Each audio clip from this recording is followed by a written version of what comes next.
Good evening. Welcome. Welcome to the Town of Corte Madera Planning Commission for August 28th, 2018. Will you please join me in the Pledge of Allegiance? I pledge allegiance to the flag of the United States of America and to the republic for which it stands, one nation, under God, indivisible, with liberty and justice for all. Thank you. And the roll, please. Commissioner Metcalf. Here. Commissioner Bundy. Here. Commissioner Chase. Here. Commissioner Lee. Here. And Commissioner Bendel. Here. Thank you. At this point, we always ask for public comment on something that is not on the agenda. So if you're here and you would like to say something about something we are not going to talk about later, then you're free to take 3 minutes at the microphone if you wish to do so.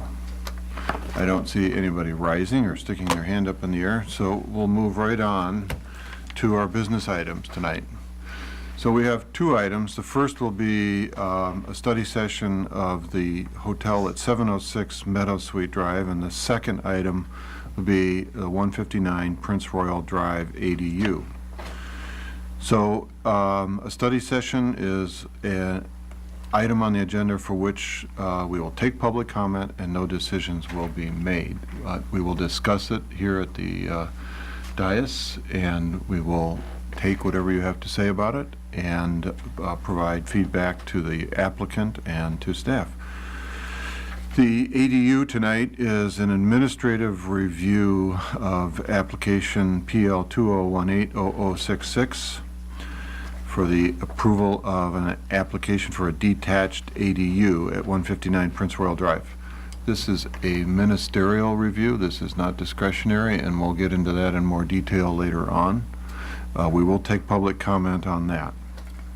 But to start out tonight, we have 706 Meadow Suite Drive, the preliminary plans for proposed redevelopment and site modifications to the Budget Inn located at 706 Meadow Suite Drive. So, for those of you not familiar, it's the Budget Inn over there, and by Pete's Coffee, and this is a new design for that property. And Mr. Boyle is going to make a presentation. Thank you. Good evening, Commissioner Chase, Chair Chase, and members of the Planning Commission. Yes, as stated, this is a study session, and I'll start out with just a brief orientation and history of the project for those who haven't been involved in the last year or so. This project is located just south of Town Center, as Commissioner Chase mentioned, near Pete's Coffee and near some of the auto dealers on the east side. So the red dot there shows where it's located, and just off Highway 101. Moving to just the existing conditions, as many of you have probably seen. It's been there for quite a long time. The paint that's still on the northern side of the buildings is reminiscent from the July 2017 public hearing when this last came before the Planning Commission. The project back in 2017, the site plan was pretty much identical to what you see out there. The building's locations were to remain, and just major renovation was to take place on those 2 buildings. In terms of the architecture, this is the architecture that was presented back in July of last year. It's still owned by the same property owner. They have hired a new architect and quite radically changed the site plan and the overall layout of the development, which I won't go into a lot of detail. One significant difference is that the site will now be accessed from Meadow Suite as opposed to Casa Buena. It's always been addressed Meadow Suite, but in the past, one accessed it from Casa Buena, as you probably know. And now they've decided to move it, accessing off of Meadow Suite for a number of different reasons, which the applicant will go into. And I can certainly elaborate if you need me to. So again, there's the basic site plan, and there are the proposed elevations. As stands, there are this submittal, again, you're not making a decision tonight, but this submittal does not require any variances. It meets all the requirements of the zoning district C3 highway commercial that it's within. In the staff report, I've outlined, the ordinance requirements, the existing conditions, and the applicant's proposal. Given a project description that is largely produced or provided by the applicant. And that pretty much concludes my report.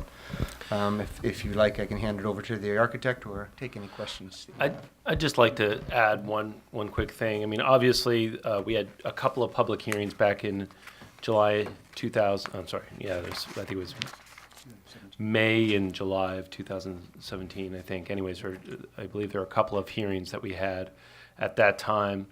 I think the applicant has, with the intent of really taking to heart a lot of the comments that the commission had at that time regarding a variety of different things. There was design, there were some floodplain issues that were raised. There was issues of sort of trying to keep the existing building rather than sort of starting over. They went back and I think to their credit looked at really trying to re-envision what was here and starting from scratch. And with that, the owner did hire a new architect who you'll hear from tonight. So I just wanted, it's been almost a year. There's been a long process, obviously, since the last time the commission heard it. And I think they're back hoping to have some feedback at an earlier stage again, with the idea that they again come back for a public hearing relatively soon, looking for approval. As you recall, it was a design review application and a conditional use permit for the use as well. And staff has, we've had a good process, I think, working with the applicant as they've tried to sort of re-envision and understand the comments that the commission had last time around, and we've provided minutes and all those sorts of things, references as they've gone through that. So with that, I think I just wanted to provide that context before they get into that. Yeah. Great. I'm going to check in with the commissioners to see if they have any questions for you guys before we get the applicant up there. Phyllis is shaking her head. No. Dr. Bundy? No. Charles? Okay. Margaret? Just one question I have, and that is, does this necessitate a development agreement with the town in any way, shape, or form? No. No. Okay. All right. So, I know the architect now, so presumably he'll make the presentation. His presentation here.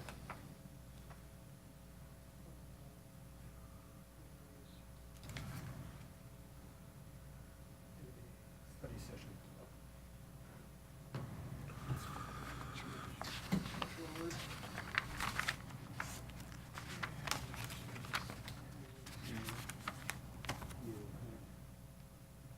Full screen mode. Got it. We don't, because it's a television, we don't have a pointer, but you're welcome to take the microphone and just walk over and use the whole finger. But the laser doesn't work on TV. Good evening. We better make sure that microphone's on. Thank you. And point it upward at you. Testing, testing. Good evening. I'm Gary Szymanski. I'm the architect for the project, and with me here tonight is David Schwartz and Lisa Bailey, who are the landscape architects also. It's been a close collaboration with them, and that's been a key part of this design development. I wasn't really part of the previous motel design review, and so I've just come in fresh, and probably the kind of set of goals that we had were to develop a project that required no variances. It was totally within heights, parking, everything. So it was straightforward.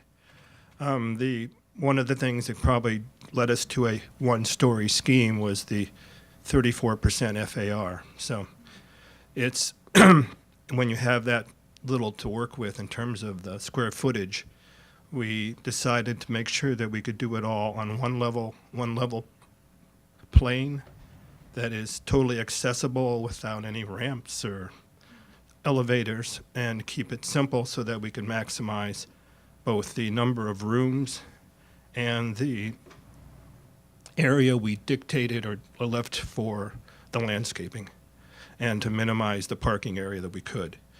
And that's kind of been that was like one of the main goals that we went for here. The other one was there's a significant issue with the elevation of the rooms and the elevation of the parking. There's a 100-year floodplain, and it left us raising the plane of all the rooms, in fact, putting basically the whole motel and its parking up so that it was at, the rooms would be at a plus 11, which probably doesn't mean much, but on this site, the lowest part of the site is at plus 5, which is at the northeast corner at Casa Buena, and the site naturally slopes up to plus 9 at the southeast corner on Meadow Suite. So the logic in our minds was, let's use that additional height of 4 feet and use that to come up to the 10.5 feet roughly for our parking, 11 feet for our rooms. And so the plan we have, I'll point it here. This is Meadow Suite. You you should can use take the the microphone. microphone out of the holder there and then take that with you. Thank you. There you go. I'm not sure if you can see this, but this site plan, this is an aerial photo with the motel brought into it. This is Meadow Suite, this is Casa Buena. So this is the high corner of the site. And so what we decided to do was use this with a gentle 5% ramp up to parking and raise the whole parking lot up to 10.5 feet. This, in effect, is a fill, and we'd use the foundation walls for the surrounding buildings, which are an L shape for the rooms, and this square to retain the fill, plus a wall across the far end. So this is all filled. It's engineered filled. It's brought up to 10.5 feet, and that allows us to have a level platform. It's all raised up, basically. So when you come in, we're above the 100-year plane, and it's a totally accessible site. That's kind of the basis for how we set this up. There's a lot of advantages to doing this. One of the main ones is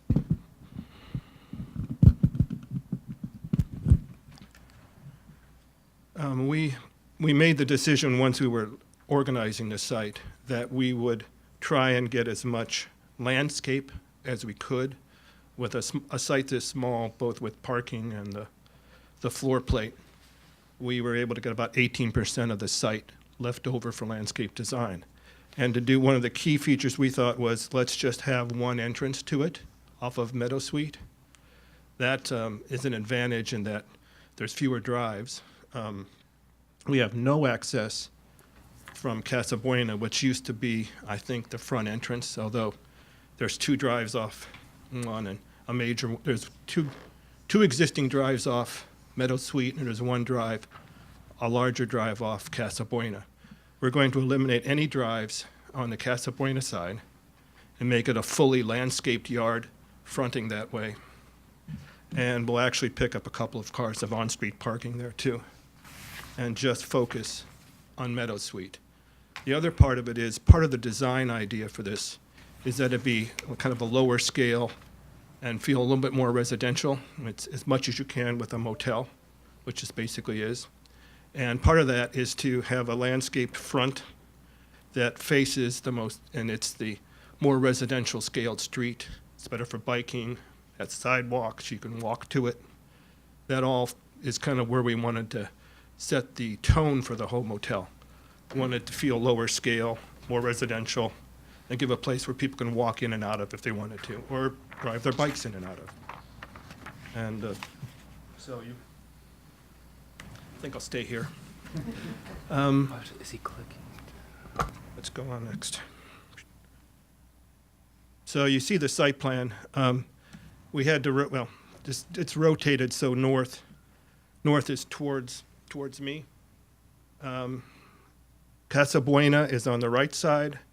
Meadow Suite is to the left side of the drawing. You can see the simple arrangement. There's an L shape of rooms. All of the, not all of them, but most of the rooms form the L shape.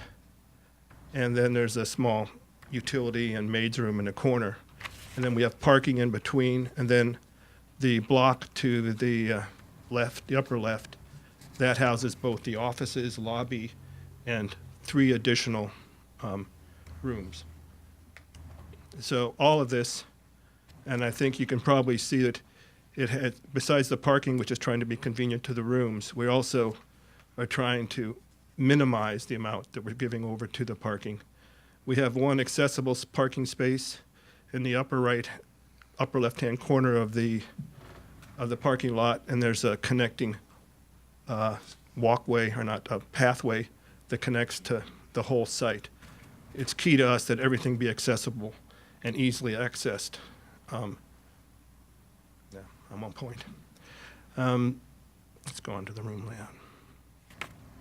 And you can just see in the room layouts, they're on up across the bottom, those are all single king rooms running top to bottom on the right. That would be facing north, or the what they call double doubles. Those are 2 bedrooms, 2 beds, 1 room. And then across to the upper left, there are 3 king rooms, one of which is an accessible room, and it has a connection then to a second room, so that it can act as a double room if needed. And then our office space is across the far left side, fronting Meadow Suite.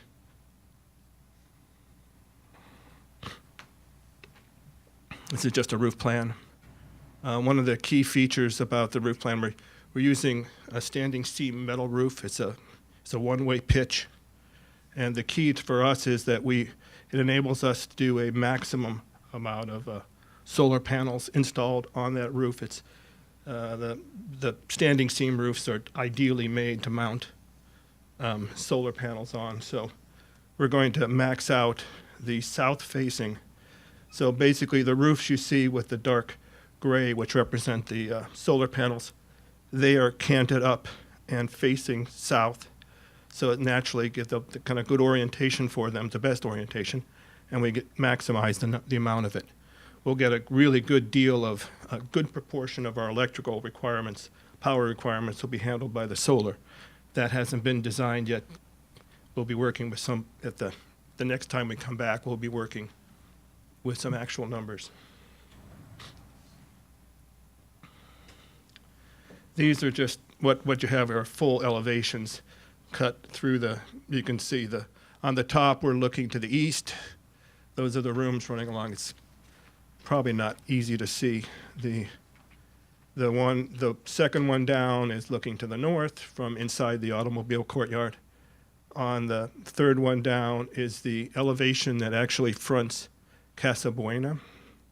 And in that one, what we did was, because the street is sloping, we've stepped the building and we're able to use pop-out bays. There are 9 popped bays coming out of that to articulate it further. Those actually, because of the building code allowables, they actually go over the property line, 18 inches. And so we're able to articulate that facade. I think you'll see later that we also, instead of just leaving it as just a facade facing Casa Buena and probably the most public side of it, we're also doing some extensive landscaping along that side also.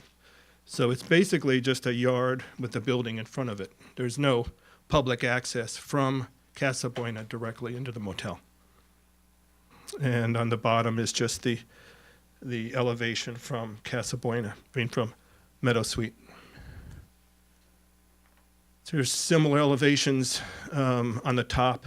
That's the wall facing east. The center is the wall facing west, where you can see the break with with both the 2 buildings are separated, and then there's a redwood fence a cedar stained fence across the top of the concrete wall. Down below that, I do have to take this out now. A significant thing we were talking about earlier is the fill. You see there's two tones of gray here. The darker gray will be the actual compact fill. We'll bring in fill to raise up the parking lot. You can see this from Meadow Suite, there's a gentle rise up. And then we have, this is bounded by the foundation walls of the buildings. We're actually bringing it up. This is cut the other way, east-west through the site. Again, you can see how it's raised up. This is like approximately 10'6", while the rooms are at 11. That's a key feature of this. And it's a real advantage for us also in that the full, one of the features that kind of is advantageous to having the fill is we're going to make what they call permeable paving for the whole parking lot. So rather than it being asphalt, which you have to have drains for, these are pavers that have a spacing and they're modular. And so it looks more like a lot of pavers that you're driving on rather than an asphalt lot. They require about 18 inches of a special fill below them so that water drains through them rather than off them. And that's a really important part of this whole plan, is that we can retain all of the stormwater coming off the roofs and onto the parking lot itself will be retained in that fill and kept on site. So we're not draining off at all onto any of the other roadways. Like oftentimes you would drain out into the streets. We're not doing any of that now. These are just blown up color sections of the elevations you just saw. The main materials of the building are horizontal. The main building, all the buildings have a horizontal V-groove siding. It's a painted siding. There are areas on some of the sidewalls, especially to the east, that are cement plaster, and they'll also be painted. The roofs are the metal standing roofs. They have a dark gray edge to them. The gutters and the roofs and the walkway edges are all a dark gray. There's, maybe the next one will show it even better. A key feature that we've developed for the inside of the courtyard is that we're going to build all of the covered walkways. They front all of the rooms in an L shape, plus across the 3 rooms that stand separately. We're going to build a covered walkway that is made up of all cedar. It's kind of reminiscent of a trellis. It's a pretty common thing to do. It has post, beam, purlins, and a cedar roof above it, and all be stained. So it'll be a wood structure. It's like walking below a trellis. It does have a solid roof on it. But one of the features we're going to do is we're going to take the purlins that come out of the building and bring them out beyond the roof, connect them with a cable, and then through the wonders of the landscape architects, we're going to do vines up, and we're going to have an arbor growing around the inside of it. The key is to make it as soft and warm as it can be, being that it is a motel room, which does have some repetition. I think these show a little bit better. You can see the lower left is the main entrance drive coming in, office to the left. You can see we've also, in the front of the building, we've proposed a public seating area, excuse me, public seating area that is it's made of on-grade, like an ipe or a hardwood. It's for seating. It has a Corte steel low wall, which has siding cut into it. On the back wall, we have a stacked stone veneer on the wall, and we're also proposing as almost like a sculpture, the use of a living green wall. It's a plant wall that is inset into the stone. The key is to make the front of the building a real feature and a public amenity. So it can be used by the tenants, it can be used by the public. It's open. The upper right is a shot looking, yes, you're looking south on the Casa Buena. It shows the landscaped frontage and the building fronting Casa Buena. That's where you see the bays and then the heavy planting. On the upper left is just coming, that would be from Meadow Suite again, looking towards the entrance, you kind of see the amount of planting that we have in the foreground and the building separation. The lower right is from across the street, and it just kind of gives you the sense of the office to the left and the rooms with their walkway and the planting on the right. You can see it there. I think at this point, I'm dry. We can, at this point, I can bring up David, and they can talk about the landscape design for it. Would you like to do it that way? Or? Please, yes, let's do that.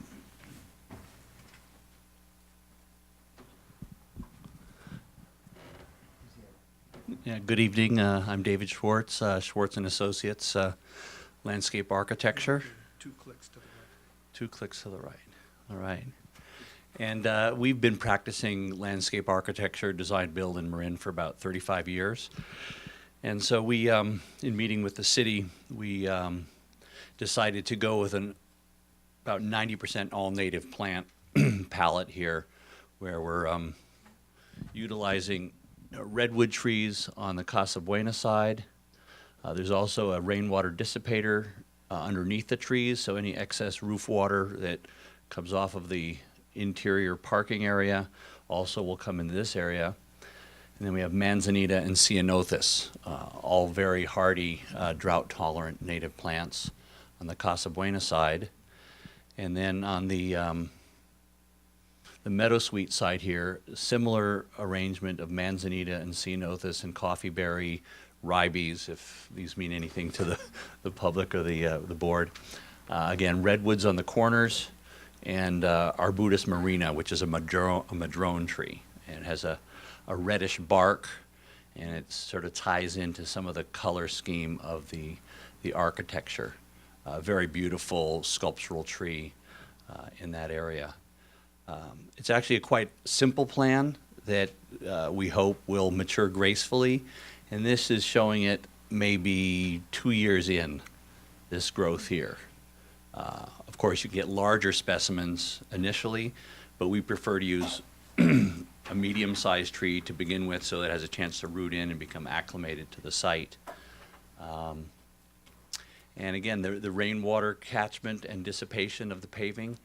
I don't know if you've seen, but the Novato City Hall, their whole parking lot is this permeable paver, and it's really one of the nicest, pavers that I've seen. So it's a pleasure to be, trying it out on this site here. So if there's any questions, I'm here to answer them. Well, thank you very much. That is very concise. So, Phyllis, do you have any questions for the landscape architect? Yes. The trees, Yes. upper right-hand corner, Oh, these here? yes. No. Oh. That's right. You said you preferred smaller size specimens so they can root. I'd like to know what size container you're talking about. For a project this size, probably in that 24 to 36 inch Okay. box range. Sorry, do you mind using? Oh, yeah. 24 to 36 inch box range. Okay. The box is like the width and depth. Yeah. We're also proposing that, you see how we're bermed up here? There's a mound of soil here and here, Right. so that we're not planting in that old bay mud and fill, which is very difficult to plant in. So, the raising of this whole project, benefits the plants as well. Fine, thank you. That's it. Okay. Dr. Bundy? Yeah, that was the question I had in regard to the Casa Buena side. The fill didn't go all the way through to Casa Buena, but you're adding amended fill material that'll help these trees get going. Yeah. Okay. The other thought I had was the mature trees that are on Meadowsweet. I think those are ironbark eucalyptus. I'm not sure if that's right or not. Those are nice mature specimens. Is there a thought to keeping some of those? There was, but, they're quite mature, and it does create this mature sort of streetscape, but they're extremely invasive root systems. There's a lot of construction going on here. You know, we felt that it was time to really freshen this up. The plants we're using are fast growers, and if we left the eucalyptus trees, we'd be compromising the overall effect of, you know, native plants. And at some point, you know, with the root damage, the trees become brittle and you can lose branches, and it's pretty hard to kill a eucalyptus tree, but it, you know, it probably is not going to look as good if we leave the eucalyptus. I just hate to see mature trees, you know, go out on, nice to have something already established on a new project Right. like that, but Yeah. that's my thought on it. Okay. All right, thank you, Dr. Bundy. Charles, any questions for the landscape? I like cutting down eucalyptus or redwoods. What vegetation's going on in the arbor? Like, are there native plants that can actually grow on the arbor? Are we looking at some? So Is that the the 10%? Yeah, the two non-natives that we're really looking at are a locust tree that can provide some shade in the parking lot, fast-growing deciduous tree, and then on the arbors, something like a trumpet vine, a blood red trumpet vine or purple, something that is bulletproof, will grow really fast and provide, you know, the effect that we want. But Okay. I And don't are know those if in containerized, or are you going to have beds at each one of the posts? That yeah, are- we'll have planting pockets at the base of each of those. Okay, and I saw, so in the drainage plan, I saw that there's some downspouts. Are you gonna coordinate those so that the downspouts happen? Because for me, with the paving and having a direct downspout onto the paving, like the gallons per minute in that foot square, you know, how are you gonna dissipate it over so that the percolation really happens? Or Right. else you're gonna get set, like, I'd like to see some more consideration. I think it's great. And overall, I guess, are you overseeing the permeable paver execution from the landscape Well, standpoint? we'd like to. We're a design build firm, and so we haven't negotiated that, but I Right. think the best projects are designed and followed through, so we would. So I guess I like the idea of I feel like it's very residential, you know, but in that kind of overall coverage, and because there's multiple feet of infill, I just feel like there's risk of settlement, which is nice with those pavers that you can recompact it and stuff like that. But I would like to see the section at a detailed level. Oh, of absolutely. How you're going to do that and how much retaining it's going to get down, and basically when it hits the bay mud, which is, you know, a compacted clay, you know, like just I feel like that's a really critical point of what you're trying to do, and I think it's. I personally want to see you really succeed well in that, and so I want to see how you're going to do that. So here is the Meadow Suite to Casa Buena, right? So that fill would be in this section here. Can you grab the microphone, please? That would be helpful. Thank you. So one way to deal with that would be to, here's the fill here, the engineered fill in the central part, Right. is to pipe it from a low point here through the foundation to these, we have a dissipator pond over in this area here. So as it raises up, it can spill out and get over here, and then eventually it's got to ooze out someplace. Great. And the downspout, we're still working on that, but they could go down and through the curb in front of the cars, so it floods out under the car. Actually, Kind of spreader. we'll be working with we're working with a civil engineer. I think you saw the drainage plan. Yeah. That's just a preliminary, but when we bring the downspouts down, we're actually going to bring them into the compacted stone bed with piping through, so it dissipates, not just coming down and dumping on one spot, it'll dissipate over, runs across the parking area, so it disperses it evenly. Great. Cool. So then the other thing is the metal lattice work that's defined in that very expansive elevation under the purview of the landscape architect. So on the top, the uppermost one, the east elevation. Yeah. So that's a metal screen, I think, that's designated, right? You're seeing the angled. No, the one that has the. It's not the equipment screen, but that whole Solid material that's on solid with the hatch, but No, it's on go the back to east, elevation. on the east elevation. So this. This stuff. What is this? This is cement plaster. That's cement plaster across that whole side. Please try to use the the microphones. We're going to keep reminding you. Thanks. Just trying to get it Cement recorded. plaster. Thank you. It's, Is that a zero setback on it's this? that side has it could have a 0. We're 1 foot off the property line on that side. So one could put, like a Boston ivy or something at the base of these walls, and that wall would become a green wall at some Right. point. You could do ficus and it would take over after a while. But It there- gets, ficus gets a little thick, and you got some maintenance and all that. Right, and just to understand, for everyone, that's the back side of the building, and there's only restrooms on that side, so, and did the restrooms, do they have windows? So is it, No, that wall stepped off and then there's, or, No, those, we're so close to the property line that we can't have windows on that side. do you have to, by code, have a restroom, a window in the restroom, or is No, it just? no, we don't. Okay. If you did, it might have to be 1 hour.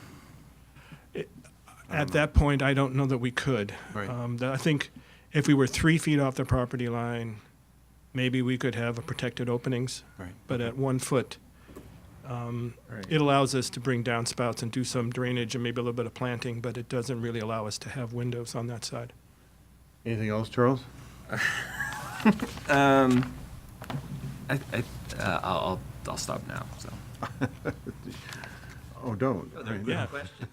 We need the input. My only thing is you're starting fresh, but from the last one, I think there was feedback on that wall. It also kind of turned a blank eye to the adjacent properties, and there was fear that it was too stark of a kind of acknowledgement of what is an office park next door, right? Like, so that I don't know, some kind of consideration or like understanding and not just building a blank wall, but actually being more considerate. There's- I think that it might, I don't know, it might do better justice to the neighbors.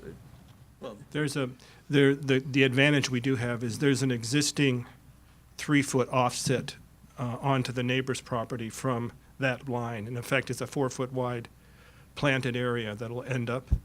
We could collectively get together and do a pretty decent landscape design along that whole wall. Yeah, if there was access from the other property, then you've got room to manage the leaf drop and all of that. It could be some kind of a stucco pattern. It Could be be. textured.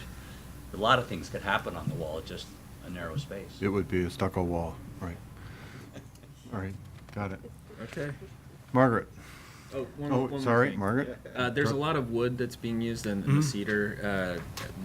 Just in information, FSC wood is always I like to see that utilization. yeah, of FSC versus. I didn't really focus on that part of it, but that'll come up as we get into the next phase. Right, and then if it, I saw in your write-up about the solar panels, which is really great that you're integrating it early on and showing what it's going to be instead of trying to separate it from the approval process. If you can achieve net zero, as far as like it would be nice to be able to celebrate and discuss that. So please let us know how much as a percentage as you move forward in the design. The next time we come back to you, we'll actually have had a complete study on the solar panel system and actually can talk about it beyond. There's a lot, and one thing I didn't mention is that the ownership has also agreed that we'll do a laundry to landscape gray water system. The good news is that we have a small laundry on site. It's a commercial washer and it's running daily. And we can use that to collect it actually collect it and then pump it as part of the irrigation system to use on site. It's a program that's supported in all of Marin County. And it's a nice technique in the summertime to charge the groundwater rather than applying it to the surface. You just create moisture deeper in the soil, and allows the roots to go deep. System. Okay, I'm done. all right, Margaret. Is your microphone on over there? Let's see. There you go. Yeah.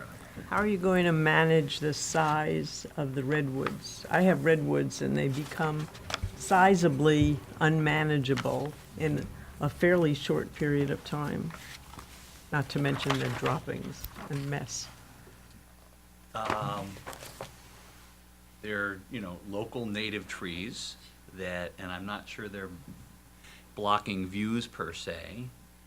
And,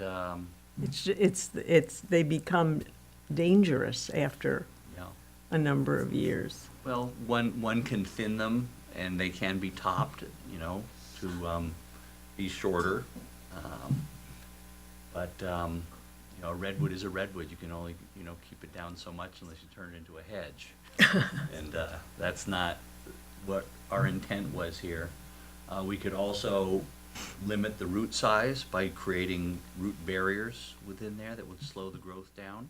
But you don't have a plan for that right now, no? No, but You if weren't that's a planning it. concern, we can certainly deal with that with, a root barrier system that would limit the root size. Essentially bonsaiing a large tree to, grow slower and not reach its full potential.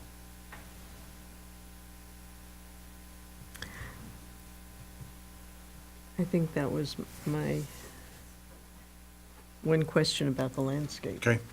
Any questions for the architect, Margaret, from you? Well, I just wondered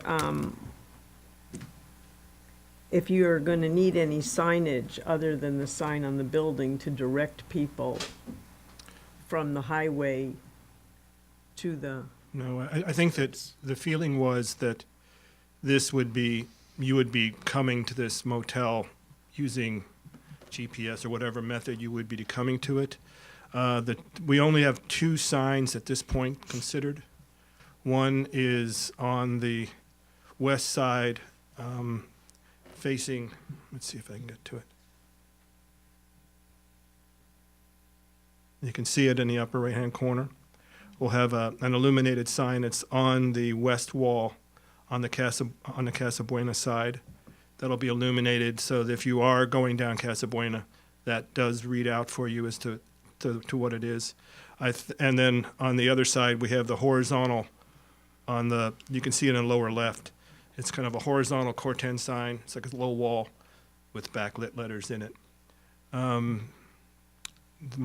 My client isn't here tonight, but he felt that we didn't need to have a monument sign at this point at all, that people coming here will be goal-oriented. They'll be coming here in advance knowing they get a room and they're coming rather than pulling off the highway and kind of trying to find a room. With 22 rooms, it'll be full most of the time. that's all I have. Okay. Charles, do you have any questions for the architect here? I think that's it. Yeah, I'm good with that. Okay. Phyllis? No, I think it's a good design. It's a big improvement on the previous one. I do like the idea of not having a monument sign. Right. And I think, the permeable parking lot and all that, I think the solar, the gray water, you've gone out of your way to be green, per se, and I think that helps an awful lot. Yeah, our client was really sensitive that we needed to make an effort in this new design to kind of put in the features that would be really a benefit to everybody in the community. Well, you've done a good job. Good. Dr. Bundy? I had a question on the equipment screen. That's just to cover the ends of the solar panels that are tilted up for right angle? I don't think I understand that question. The equipment screen on the roof that's described. There is no equipment screen. We have one of the nice features that I didn't mention a lot of things tonight, actually, now that I think about it. Inside of all the bedroom parts of all the rooms have a one-way pitched roof, so that inside they might go from 8.6 to 11 inside with some high windows to have a bright interior room. So there isn't a screen. What you're seeing oftentimes is just the sloped one-way standing seam metal roof. And let's see if I go back to the first. When you're looking at the perspective in the upper left-hand corner, where you see the solar panels mounted, that's a shallow pitched one-way roof, metal roof. And then on the upper right side, that's a roof coming towards us. It's rising from low towards the east and rising high towards the west. And then similarly, the roof over the office is rising up towards us. So there is no screen. We just have a roof that's made at an angle that just receives the solar panels. Yeah, it says on your drawings on A3.2 that it's called an equipment screen, but that's what you're referring to is that sloped roof. Oh, In my essence, goodness. It's on this, I'm sorry. the I east didn't- elevation, so Which sheet are you on? A3.2. There you go. So at the top there, it says equipment screen across the top of the roof right there. On the, which Eastern one? Elevation, the upper one, those Upper. two words that are right, that's where I got, that's Oh, because I'm- it's a screen, I was unclear. I'm sorry. I don't know why it ended up there. There are no screens on the roofs. They're one-way pitched roofs. So is it, I guess that brought me back to the HVAC system. Is it individualized units? at each- Individualized units. And then that's what the screen, those louver screens are, basically that they're concealed in the wall so they Yeah. don't pop out, and you Yes. just have clean screens that basically allow Yeah. the air intake. Right. from the- The other advantage of we have the one-way pitched roofs, the metal roofs. We do have where the roof over the bathroom areas in each of these units is a flat with a parapet. So all those little vent pipes and all that exhaust vents happen behind a parapet and out of view. And the only part you'll see is the pitched roof coming up. Okay, I understand it, that the roof that you see in that elevation is from the east, and so that's what you're looking at, is the standing seam roof. Right. What you don't see is the flat roof over the bathrooms. And the titling on the elevation is, as equipment screen, is not in fact an equipment screen. This Yeah, piece of drawing that got, I get it. I don't know. Right. Okay, It happens. I'm sorry to confuse you. Anything else, Dr. Mundy? no, Okay. A couple of questions for you on the, this is really for Mr. Swartz as well, but you can probably answer it. Does this, and the staff might answer it, does this require a PUC permit for the SWIPI plan and the permeable pavers when they, do the drainage underneath the parking lot? I'm sorry, I missed the first part. Does it require? Stormwater management plan, yeah. Stormwater prevention, yes, Yeah, definitely. Right, so to get the permeable pavers, do you have to produce the amount of drainage available in the soil and therefore get a PUC permit that says you're complying? The last sheet in the set is the preliminary rainwater catchment plan. Yeah, That's just a preliminary. It kind of lays out how we're going to do it. When we come back, it'll actually have an engineered calculation of how we'll actually, and how we'll build it so it will retain water on site. so to that point, your point is that it will be engineered and they have to go through those calculations to make sure that it does that. Otherwise, they won't be able to do it. So, and, this is one place where I think that the redwoods are used to hide that northern elevation to some degree, right? Provide some privacy there. I would prefer to say that it's kind of working together. We've developed an elevation that's certainly it's modular. I mean, it has 9 steps, but it's a broken up facade. It has tall glass windows, an overhanging roof, and from the inside looking out, the landscaping will help to kind of screen the lower roadways, and also to help a little bit to kind of separate you from the multi-lane roads that you're facing out onto. And also, I think we always thought of this as a front yard, kind of towards the city, towards kind of the public, and that we would landscape it in a way that would be memorable, I guess is a good word for it. No, I appreciate the intent for the redwoods, and I think that it'll be a huge impact on the street and change the appearance of it. I've seen 24-inch box that are 16 feet, 12, to 16 feet. That's pretty good size, and they'll grow very fast. This will be screened immediately, and they have plenty of room to grow in this space, but it could be contained. I'm wondering about the town putting in a element in the deed requirement that there always be trees in place on that street, right? That the redwoods might bail, whatever, and that if the trees aren't kept there permanently, that it becomes a problem of visibility. And it's kind of like, you gotta have trees there. It's just the way it is, right? So, My only thing is, I didn't like to hear the idea of topping them. I just feel like that really stunts the redwood and really makes them kind of a non-specimen. And I never get afraid of the redwoods in front of Perry's, so don't worry about that. well, yeah, people have torn them out because they provide too much, but I think these have plenty of room to grow and so forth.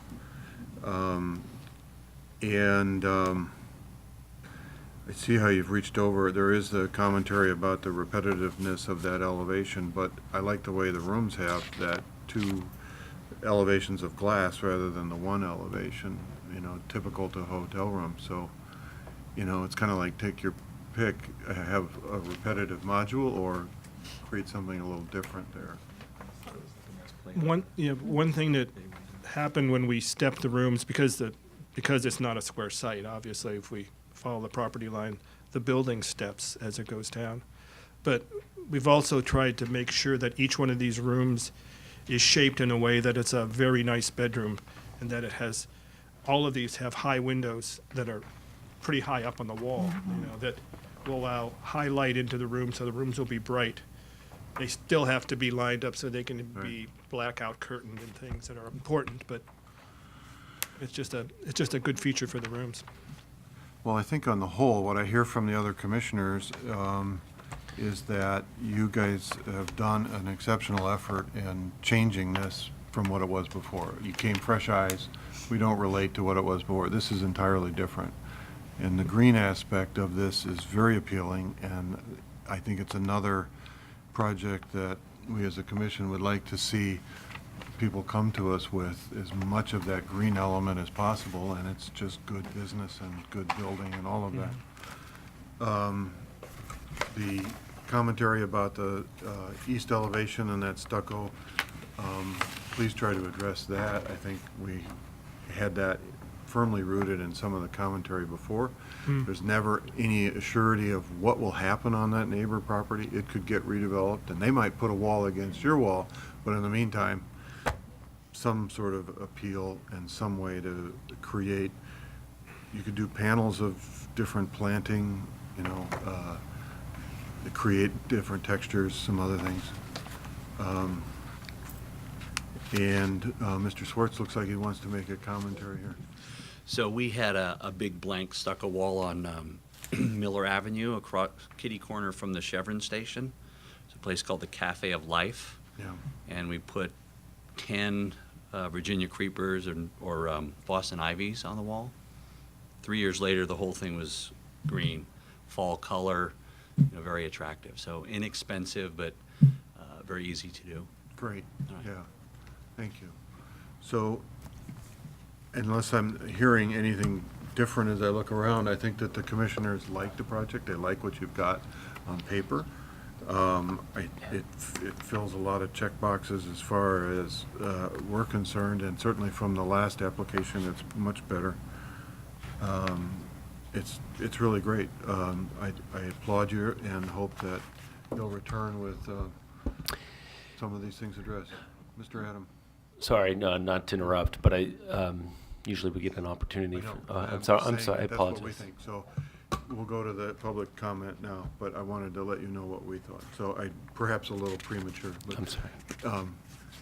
Thank you. So let's turn this over to the public now, please.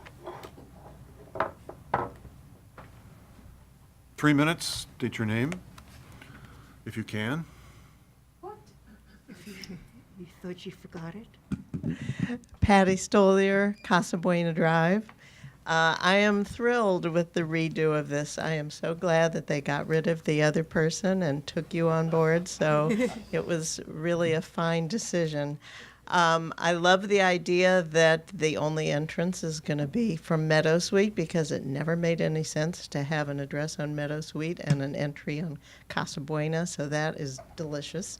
I love that the palms are gone and now we're having redwoods, which totally fits in with it. And this design kind of reminds me, instead of the 1950s Las Vegas motel, it reminds me of an Eichler home. It looks like that kind of same style that you would see in Marin County. So much applause to you. Thank you. Thank you, Patty. Anyone else going to make a commentary?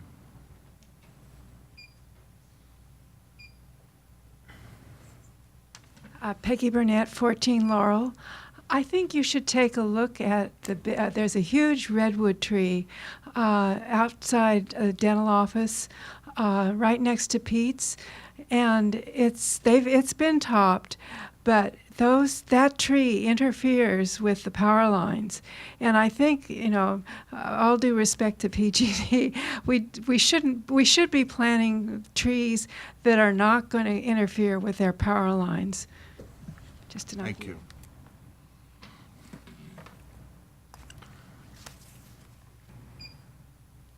All right, I see no other risers for this. So with that said, we'll close the public comment section. And any commissioners have anything else to add to this? No? I did note in one of the descriptions that everything is ADA compliant. Is that right? That was the key to having everything level, that we didn't have to rely on any Okay. ramps or elevators. Well, we're off the record on that, but, because you're not at the microphone, but if you would step up and say that, yeah. Yes, one of the key features we were pointing towards was to make a level, kind of level playing field for the motel, so that it would be with just some curb cut ramps, we could have access to the whole facility, from the parking to the accessible rooms to the office. Everything could be connected, and so and the ADA. There's ADA rooms. There's an ADA parking space. It's And the hotel, the rooms that are in the office building, those are on the first floor also? everything's on one Everything level. is- Wait, And, we're going to have to open it back up, but, thank you, all right. I should have said, we'll ask the question separately, but with that said, Phil, I'm sorry, if I could just briefly mention that you did receive an email, and that's at your dais, and it's also available in the back from a citizen. And then lastly, there was a comment made regarding that the building on the south elevation is hanging over the property line. That was incorrect. It's hanging over the setback line. got it, okay. Okay. Thank you. Given that we engaged in the dialogue there with the applicant, does anybody else wish to make another comment? All right, seeing none, then we'll close this item out. I hope that you guys have enough to go on and that you'll move forward. Thank you very much. We'll take a 5-minute break here before we go into the next thing. First thing I thought of. Okay. It is 8:10. We are going to resume tonight's meeting. Next item on the agenda is 159 Prince Royal Drive ADU, Administrative Review, Application PL 2018-0066 for the approval of Application PL 2018-0016 for a detached accessory dwelling unit ADU at 159 Prince Royal Drive. Before we begin, Ms. Bandel, are you going to Yeah. recuse yourself? Would you please state why and I'm what going you're to doing? recuse myself because I live across the street from the property that the commission is considering. All right, thank you very Going to much. sit with my neighborhood. All right then. This item before us tonight is one that the planning director has issued a ministerial review of per the state law and approved it. And in our ordinance, we created the possibility of a ministerial review at this level, I believe. But what we're here to do simply tonight is to take public input on this and look at how the planning department came about their approval and the elements in the approval. We will not use the typical process that we have up here, which is discretionary review of a project. This is a more or less a simple yes or no to the elements of the approval that we're looking at here. The director has affirmed that the ADU can be approved, and there has been a request for a further review. So that's what we're doing tonight, is to look at these elements of the approval. The state law is pretty explicit, and Adam will get into that in further detail. There are some elements in question tonight, and I'm going to let Adam introduce that, and then I'm going to ask him some specific questions to help clarify for us about some elements that are part of the approval.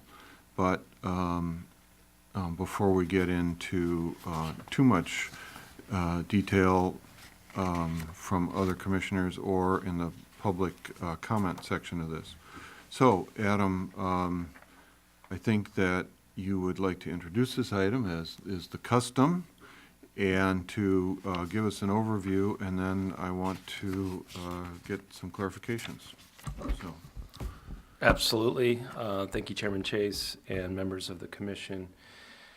As you mentioned, this is somewhat of an unusual sort of proceeding as required by state law. And then I would mention also we've adopted, as indicated, as you guys know very well, we adopted an ordinance, the town's own ordinance in 2016, to be consistent with state law that was also adopted at that same time. But this is somewhat of an unusual proceeding, not a public hearing. This is an administrative review proceeding. And so I'd like to just clarify and make very clear the purpose of the meeting, and as described in the staff report. Really, this is coming straight from 1831-090 of the town's zoning ordinance. It's for the Planning Commission to review the zoning administrator's ministerial decision approving the application that you mentioned, PL 2018-0016, for the detached accessory dwelling unit at 159 Prince Royal Drive. An application for administrative review was filed by third party that challenged the approval based on the 18.31.050 subsections 3, 6, and 7 of the town's zoning ordinance. So the Planning Commission is conducting a ministerial review and determination of whether the zoning administrator approval and whether the zoning administrator applied the regulations in conformance with the code.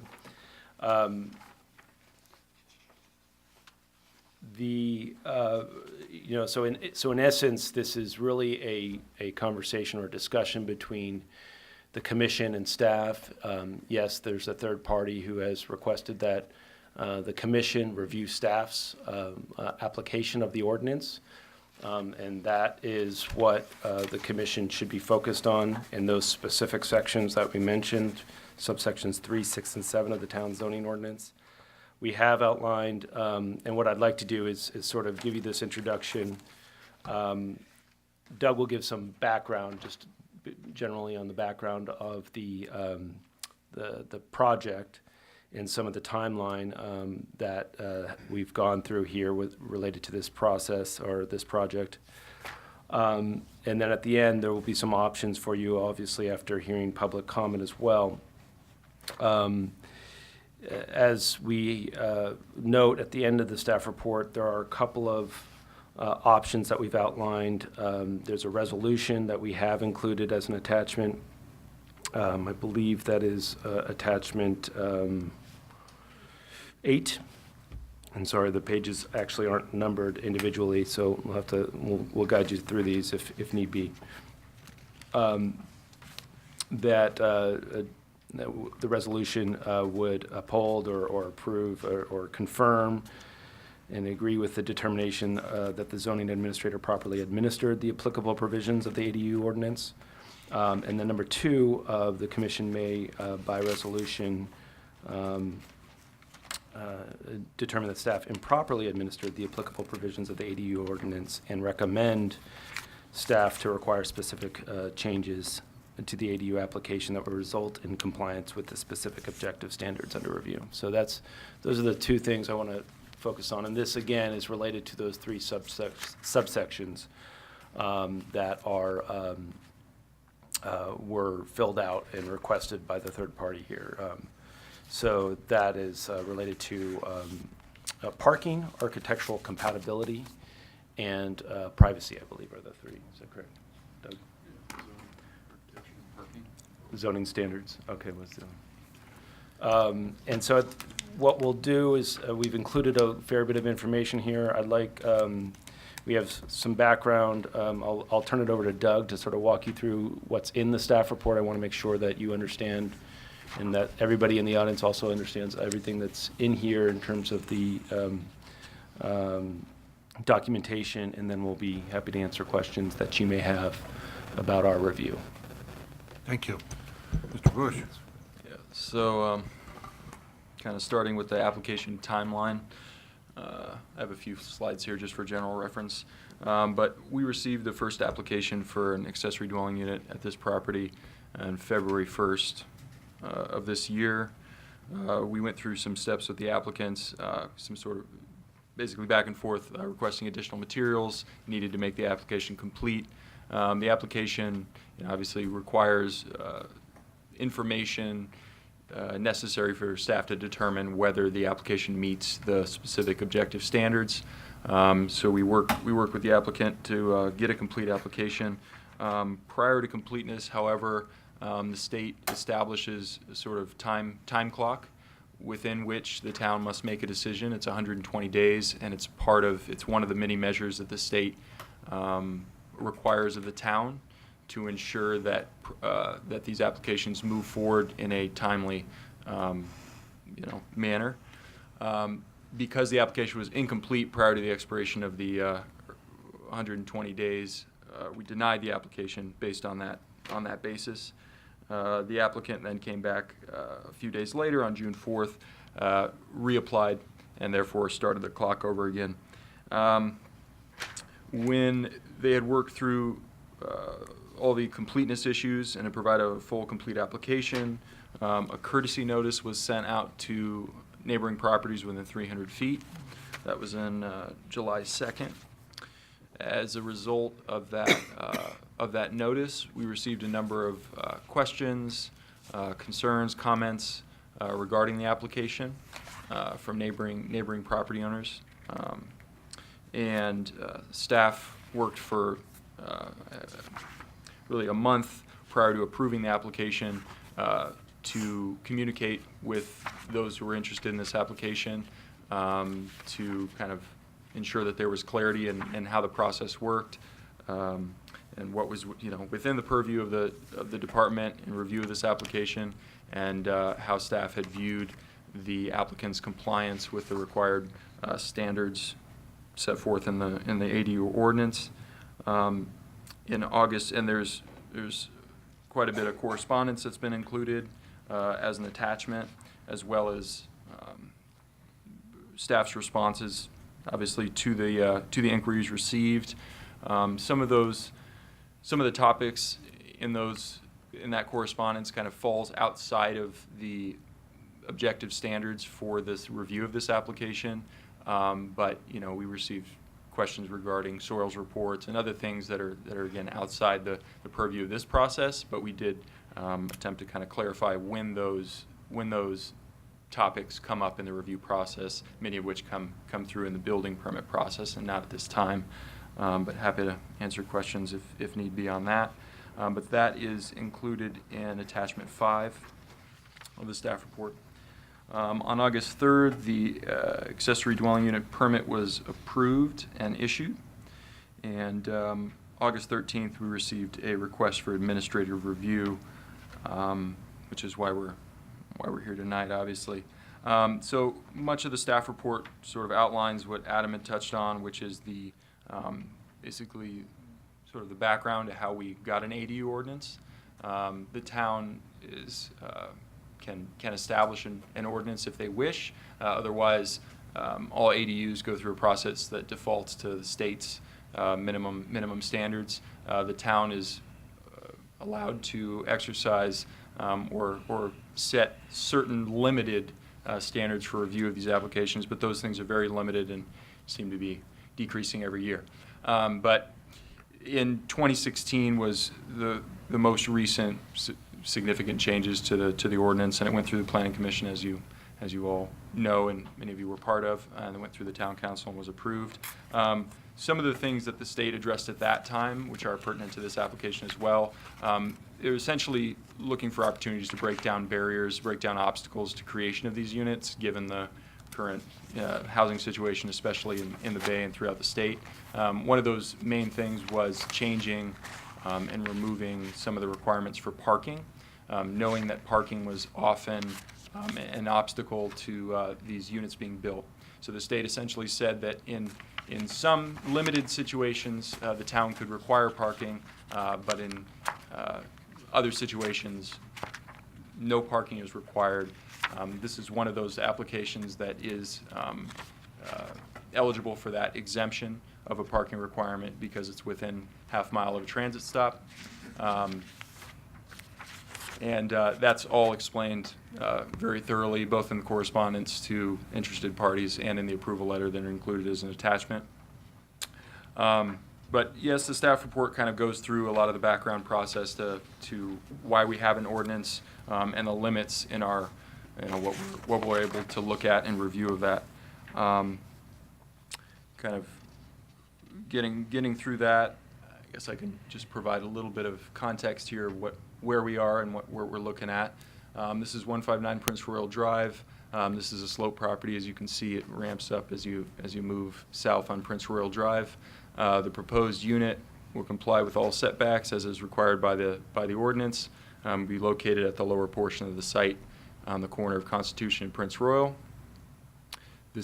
Plans were obviously included in the staff report as part of the application and were provided to the commission as well. This is the location of the ADU. It would be 1,195 square feet, where 1,200 square feet is the maximum permitted. Again, that is one of the black and white ministerial, the objective standards that are in place, is that there's a maximum size of 1,200 square feet. You can see the location here, obviously closer to Constitution Drive than the main dwelling, and it's set back, I believe, 20 feet from Constitution and 15 from Prince Royal Drive. Kind of moving on here, this is a copy of the administrative request for administrative review that we received. Obviously, a legible copy of this is provided as an attachment to the staff report, but this just highlights that there are particular aspects of this which are called into question and which are within our range of discussion tonight. That includes architectural compatibility, and within that category is materials, colors, lighting, a number of different subjects there, as well as the question about the parking that I referred to before, and whether it's exempt from that, from requiring a parking space, as well as the question of whether it complies with the applicable zoning zoning ordinance standards. So those are the things that we're limited to tonight and that have been called in question for this administrative review process. As discussed in the staff report, there are options available to the commission tonight that I've listed here for reference. And I don't know if there's anything further that we wanted to cover, but I want to leave plenty of room for public comment, obviously, and room for questions as well. Yeah, and just to reiterate, I do think it's important that, you know, we have included the approval letter is one of the attachments. Hopefully, you know, I'm sure you've had a chance to look at it, but specifically we've looked at the responses to and some of the explanation for the reasoning behind the staff making the determination that it did meet the applicable requirements and standards. That's in your packet. We also have obviously the request for administrative review, sorry, again, and a letter from an attorney representing some of the neighbors who filed the administrative review request. So that's in your packet. We also have a letter from the homeowners at 159 Prince Royal who included their statement as, in this matter for the commission to look at. Staff's response to the neighbors in terms of their correspondence, and then some of the ordinances that, let me say specifically we've included section 65852.150 of the state government code related to accessory dwelling units. I will note that this was actually modified in 2017 as well. That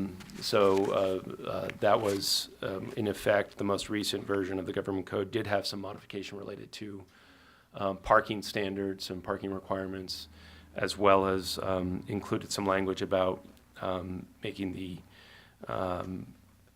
objective standards or any ordinance applicable to proposed primary dwelling on a site. And of course, we've also included the municipal code, section 18.31 of the town's municipal code. Obviously, there's a lot of information in here. The draft resolution is attachment 8 as well for your consideration. And there's also an additional letter that was received from California Renters Legal Advocacy and Education Fund copies are provided at the back of the room and were provided to the commission as well. And we're also provided to, this morning, to neighbors as well.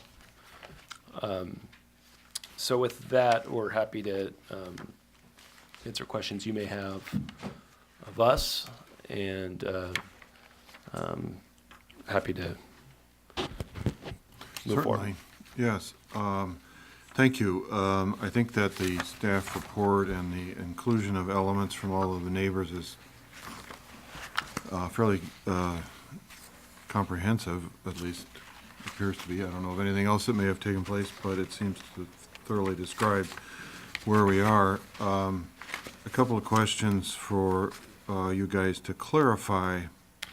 In the checklist of this request, the 3 items that you point out checked are the zoning development, the architectural compatibility, and the parking on site.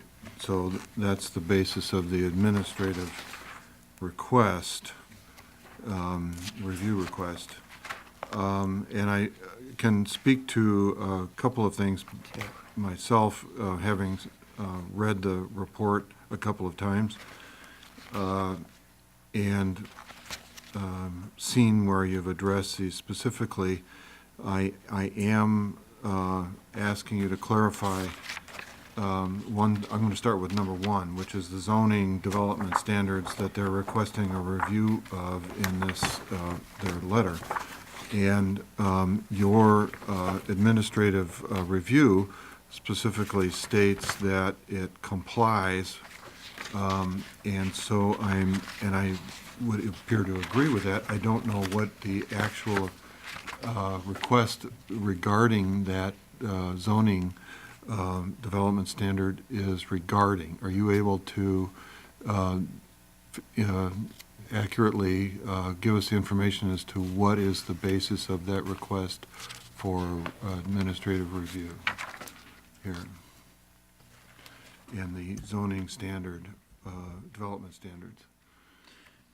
I don't, well, there is some kind of supplemental material here that sort of might hint at that. Most of it has been dedicated to architectural compatibility and parking Right. and other issues.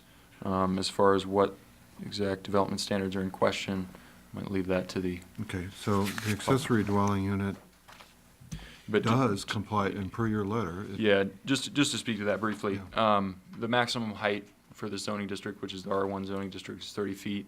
This unit is 12 feet. At its tallest point, it meets all the setbacks as shown on the site plan, and it does not exceed lot coverage or floor area for this lot, which is over 15,000 square feet, the lot itself. okay. Next on the checklist is the architectural compatibility, and as I understand it, we're in a situation where the existing house has a design that is being, is in application right now, in an application process, correct? With the town. Sort of in between, yes, it's in between, but yes. We went through one, the planning entitlement, and it will come back to the planning commission, as you know, and then it will require building permits if and when that happens as well. So we approved a building for which the drawings would reflect a compatibility. Is that what you, I mean, you basically looked at that and said it does, but you inserted language to say that if the main house is not approved, then it can revert to the requirement to be compatible with the existing building. Is that? Yeah, so understanding in the approval letter, we do speak to that question, just in terms of, being that we have an existing dwelling that's there on the site now. We have certainly reason to believe that the proposed primary dwelling will be, and additions remodel project will be followed through with. We have reviewed this application relative to the approved proposed primary dwelling. Staff also finds that whether you're looking at the existing primary dwelling that's there or the approved remodel project, there are elements between both of those that are quite similar in terms of the massing, in terms of the roof design, and the overall form. Where they differ is in the colors and materials. For that reason, there is a condition of approval here that speaks to that, and essentially it says that if as they pursue, get through construction of the ADU, if they get to the point of requiring a final for that construction of that unit, if a building permit has been pulled for the remodel project of the primary dwelling, then the exterior will match that dwelling. If no building permit has been pulled for the primary dwelling and the upgrades to that exterior materials, then it will match the existing. So it's sort of the condition of approval essentially requires that it be compatible in either case. Yeah, the condition of approval is number 6 on page 5 of the approval letter. You look like you're going to say something. Well, I think it's, look, we given where the primary dwelling application is and what the current state of that is, we had to make a decision as to what we were going to do, and so we felt like it was appropriate to look at the proposed remodel project while putting in a condition that would sort of, as best we can, sort of make the ADU match at the time at which it was actually being built. So we think we tried to cover both. I would also note that one of the things that the state law recently did in 2017, it sort of, it looked at basically at the scenario, realized that there may be cases where there may not be an existing primary dwelling on a particular lot. And therefore, there may be instances where one has to relate the objective standards to a proposed primary dwelling on the site. And therefore, that sort of was considered, and that scenario was I think, formally and explicitly recognized by the most recent changes to the state law that were adopted, put into place at the beginning of this year. So this, essentially, what you've put into language addresses the fact that a main building may never be remodeled, even though they have all the intentions of it. There's no guarantee that that building gets remodeled or redone. It sort of I mean, it really looks at both the best possible way that I think we could meet this requirement in either scenario, whether it's built or not. So if I'm not mistaken, that puts the onus on the applicant to make sure that this is satisfied in one form or the other. It is their responsibility to comply. And you have the ability to Absolutely reject it or at that point when it... Yeah, it would hinge on and one of the reasons why we tied it to the issuance of the building permit. It's a very clear, is it there or not at that time? If we do have a building permit issued, then it would match that, there's enough certainty that they're going to move forward with that project, that would be match the proposed project. And if it didn't have I don't think it's going to be a difficult sort of thing for us to determine at that time. Okay. It's not, again, no discretion involved. It's just, do we have a building permit in hand or not?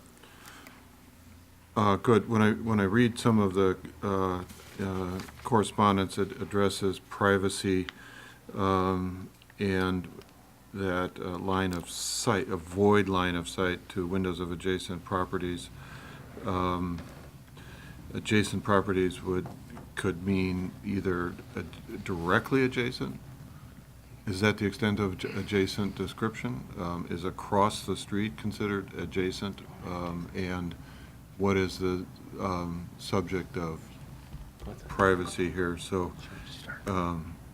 any building is adjacent by this or is in line of sight to another building anywhere that you have a visible building. So what is adjacent or what would you term adjacent, or is there any intention that you can spell out? So the intent here, kind of to back up a little bit, with design review, typically privacy is part of one of the findings. It's something that we often look at. In this case, because we are tasked with creating objective standards, the question was, is there a way to make privacy an objective standard? So the intent here was to avoid those type of significant privacy impacts that we try to avoid through a design review process, but within this context, within appropriate bounds. The intent here was not to prevent an ADU from being constructed across the street from another home. When you look at the pattern of development throughout this or any neighborhood, you have homes which are across the street from one another.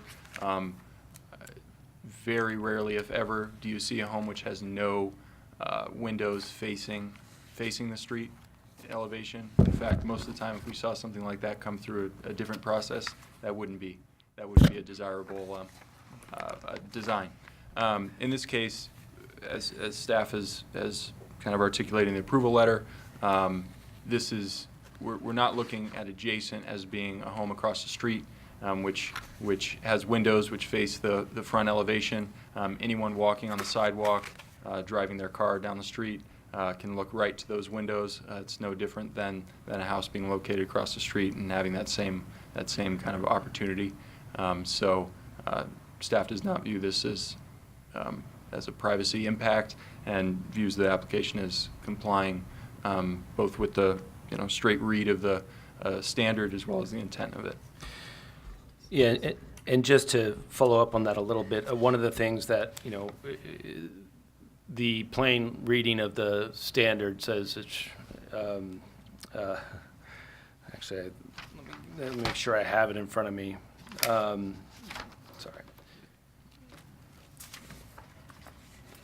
Where are we?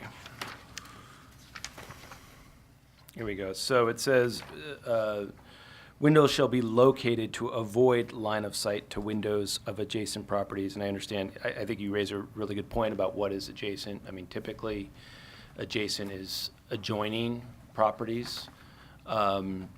And typically, as I think Doug was mentioning, the privacy impacts that we see are typically adjoining issues, as we saw in a couple of recent examples where you have windows into backyards or more private areas of homes, rather than sort of the front yard or street views or there. So, but it says obscured glass or other techniques may be used to avoid line of sight. So the other thing to note is that there were the main windows. There are a few windows obviously facing the street. The actual main living area of the ADU, which has the most windows, is sort of located in between a couple of the 1 Constitution and 9, I believe it's 9 Constitution right next door to it. I'm sorry, 5, yes, 159, that would make sense. So it's in between, not directly straight in front of the other houses. It's sort of offset based on its location. And additionally, there are some significant trees in front of both of those houses at 1 and 5. One is a large redwood, which would have an oblique angle from those main windows to the primary windows facing Constitution of the ADU. In addition, a condition of approval, there were 2 trees that were going to be planted as part of this proposal. Originally, they were located at the corner. Those are going to be relocated in areas that are in front of the ADU, in front of the windows, again, to avoid line of sight into, even if you consider those across the street, which, again, we don't consider those to be adjacent. They're across the street. Right. But would help avoid those line of sight. So in staff's view, we believe it clearly meets that privacy objective standard as well. Thank you. All good. And one more item before I turn it over to the other commissioners to ask questions of you guys. And we did note it was approximately like 85 feet away from. Yeah. It's significant. Yeah. On the parking issue here, it would appear the parking that is allowable is either on the street or up at the upper house. So in this case, on-site parking is not required because of this ADU being within 1/2 mile of public transit. So for that, would you please clarify what is the standard for the public transit that has to be met, or the minimum standard? Well, I mean, it's basically what we have is a state law that was written, and it's all it says. It says it's public transit. So I think, from our view, there are other sections, frankly, of the government code. I mean, some of the cues where, for example, priority development areas and whatnot, where government code actually specifies it's public transit with 15-minute headways and talks about certain intervals in which frequency is included. This is a much lower standard because it doesn't provide any other guidance as to how sort of qualifiers on that public transit. We viewed it essentially as a three-part test. Is it run by a public transit agency? Is it open and available for public use? And does it have a scheduled published schedule? And it met all 3 of those tests. I understand that's also an issue that has been raised. In all of these, I think it's important to recognize that all of these objective standards are sort of the minimum threshold test. it's you look at it, it's up or down, and so from sort of the minimum threshold standard, staff I think sees that it can only meet it meets that test, and it can, and therefore recognize that a space is not required per our code and per the state law. I think we also included additional information, just that we thought in our response to the neighbors. We understand that was something that was questioned by neighbors when we talked to them about our, basically how we saw this and our view of that yes or no, we not that it made any difference. I mean, we're obviously still here to talk about it, but we do note that even if one was required, it's allowed to be anywhere on the site, could be located on the driveway, and just put a box. I mean, basically, it could draw a box on there, and that would clearly meet the requirement of providing one you're only allowed one maximum of one space on site, and that would clearly meet that test either. So, but even beyond that, I think we see this as a minimum threshold test.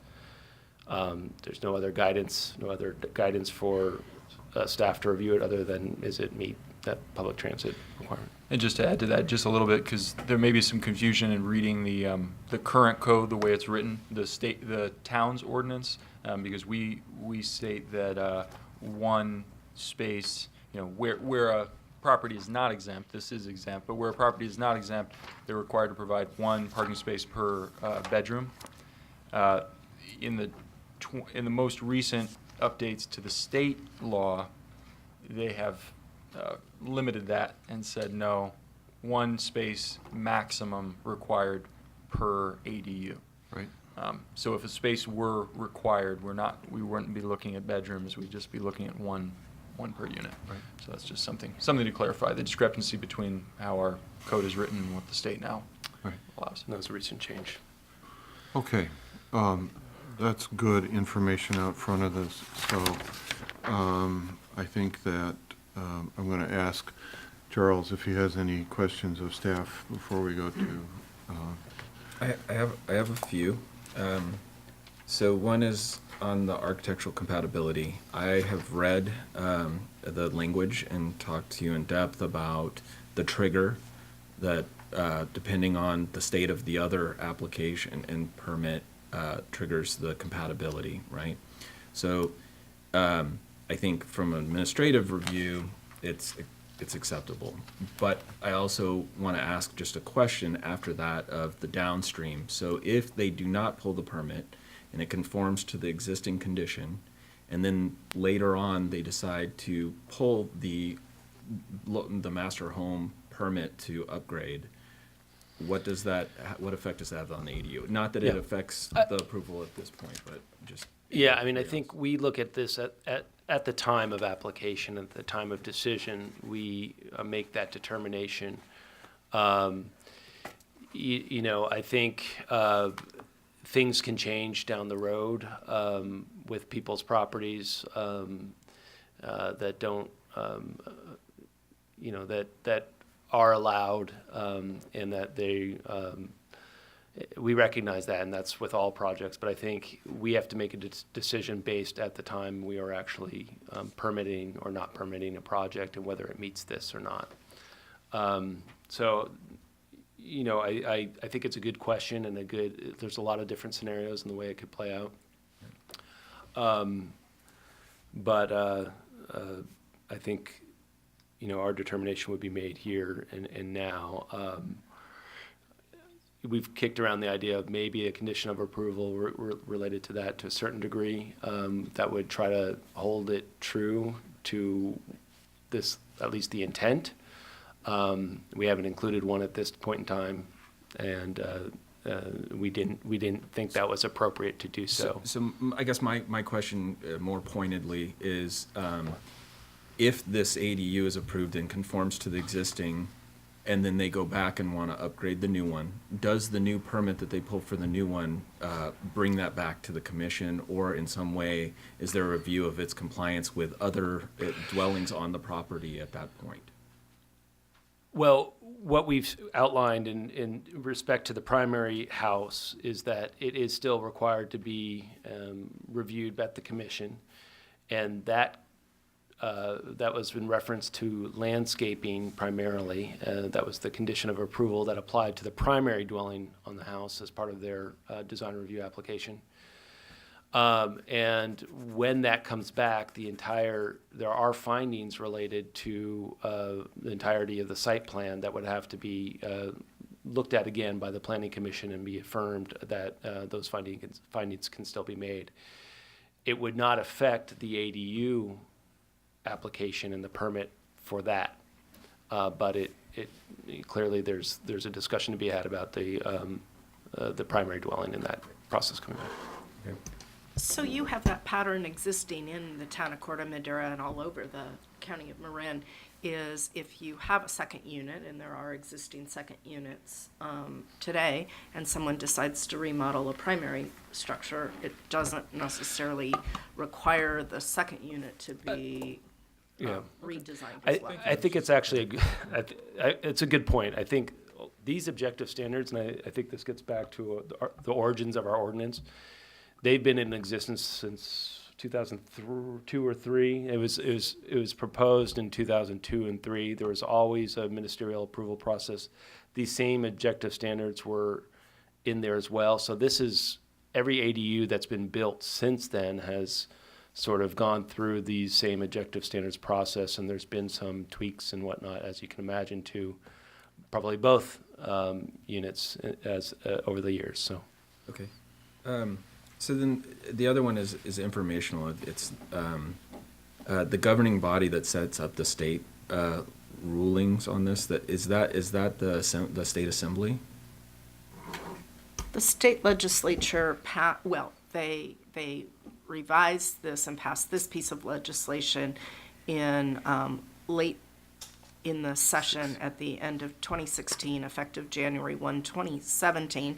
And while I'm not, I don't hold myself out to be an expert in our review, I mean, there are state legislation that goes back into the late 1997 and even before that, that starts with the same preamble that the housing crisis is, serious, it's significant. The same language can be found in state law for quite some time before this legislation.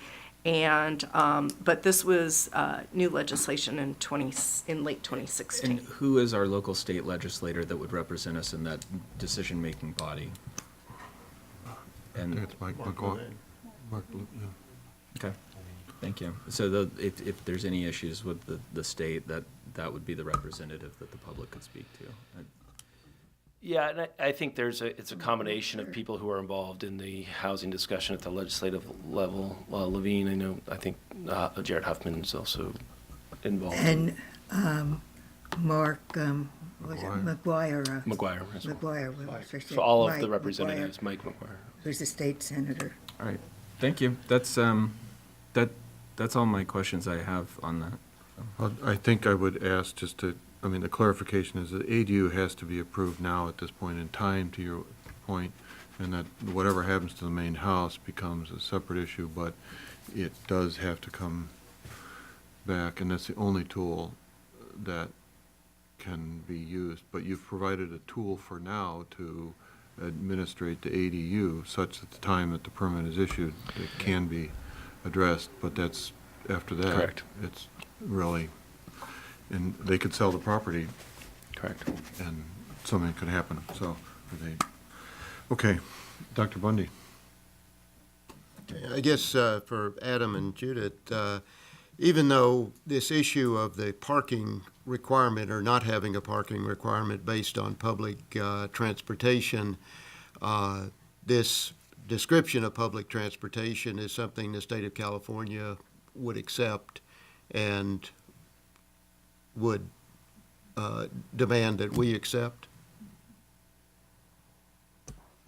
So, just to speak to that a little bit, within the state's law, it says very clearly that nothing about a local ordinance shall, be excessively burdensome or serve as an unnecessary sort of obstacle to approvals. And at the same time, there's a lot of intent clarified and provided as an attachment here as well, that would support kind of what Adam was mentioning about setting minimum thresholds. I don't know if anyone wants to add anything to that, but that would be my thought, just within the context of the intent of the underlying state law. Yeah. I don't think it's necessarily a question we can answer how they would,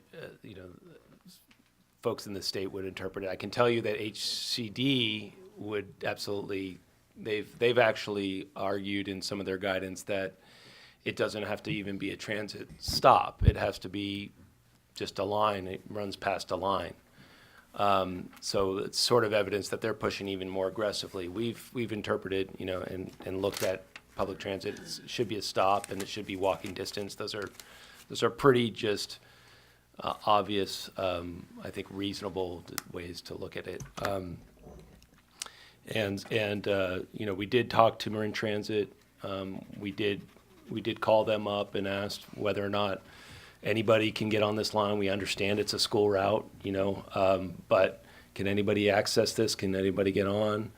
And they said, yes, it is. Do they consider it public transit? Yes, they do. I don't think they're opining on whether it meets the state's definition of public transit, but, in the plain, just speaking to them, that's how they define it.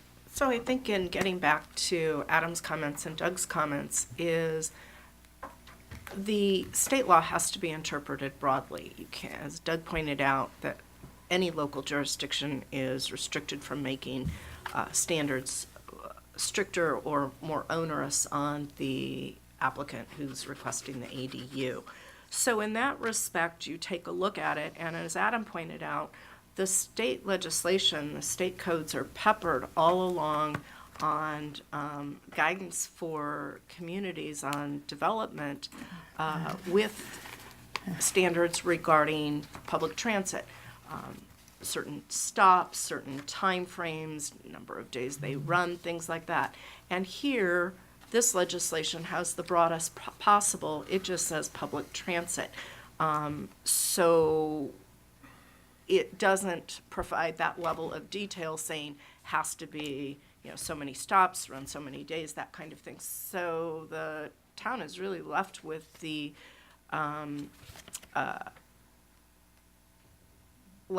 only applying the state law in the manner in which that was written. You can't really go behind that in a ministerial process. Again, your zoning administrator, your planning staff certainly went beyond that to talk to Marin Transit, to look at what was the published, who's available to ride the line and things like that.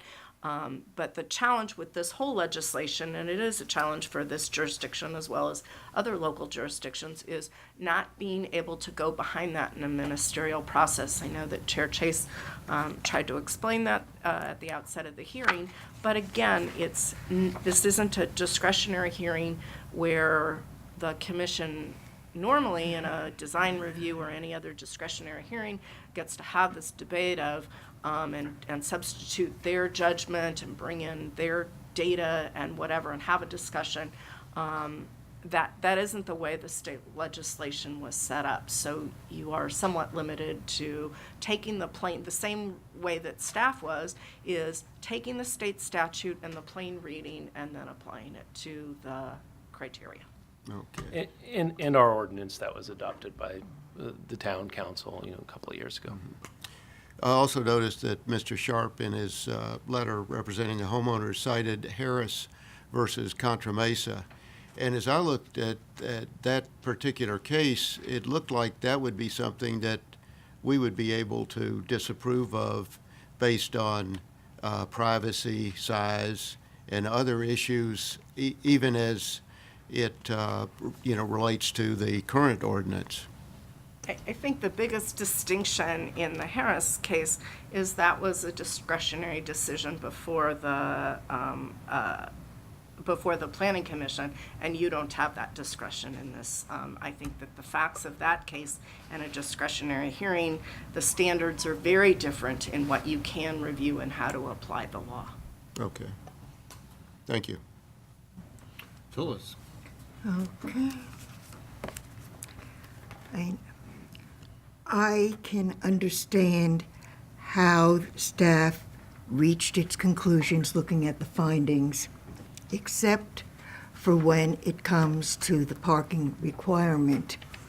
And I'm unclear about what you mean is public transit. And to clarify, Adam, I would like you to respond to the following 4 questions. I want to ask them all at once because as you answer them, answering one may answer another question, in reaching your conclusion.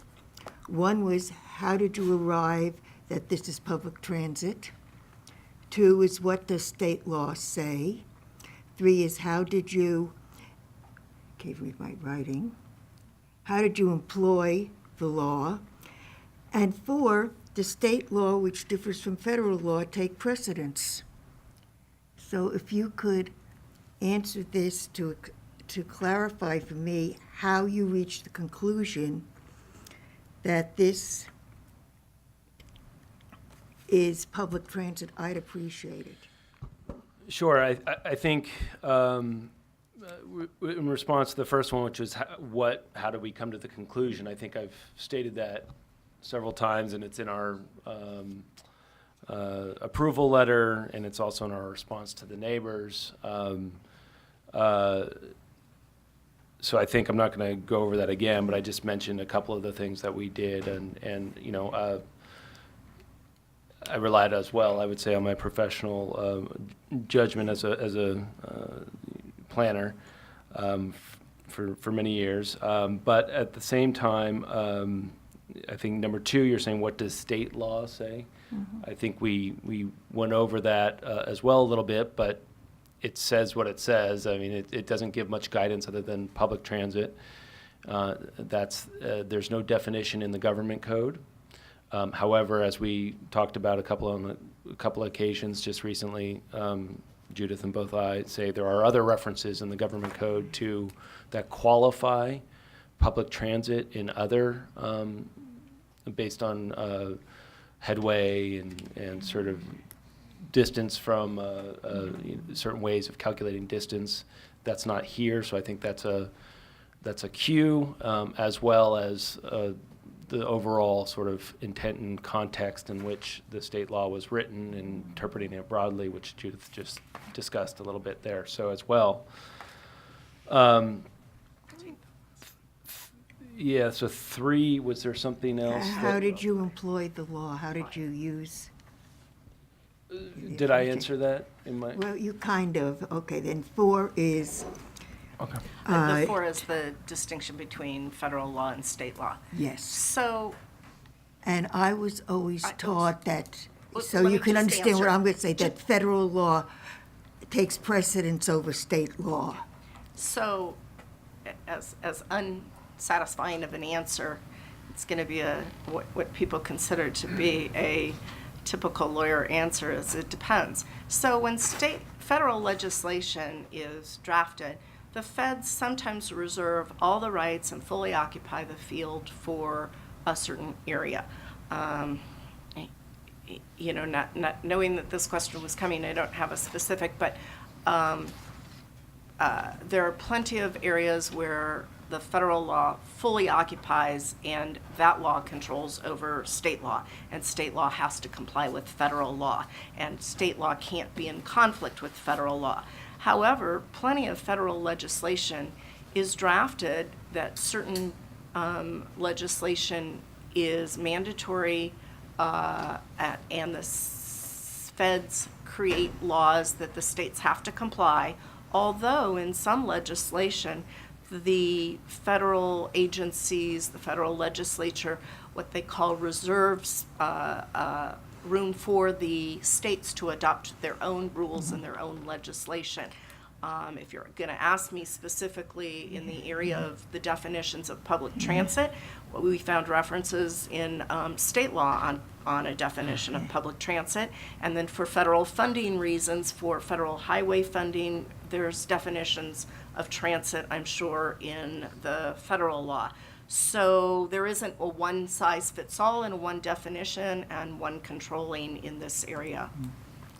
Just as a follow-through, when federal law allows the states to write their own law that meets whatever the federal requirements are, does it say as much, or is it just leave it open and the states assume since they didn't key in on this, we have the right to go forward? Both.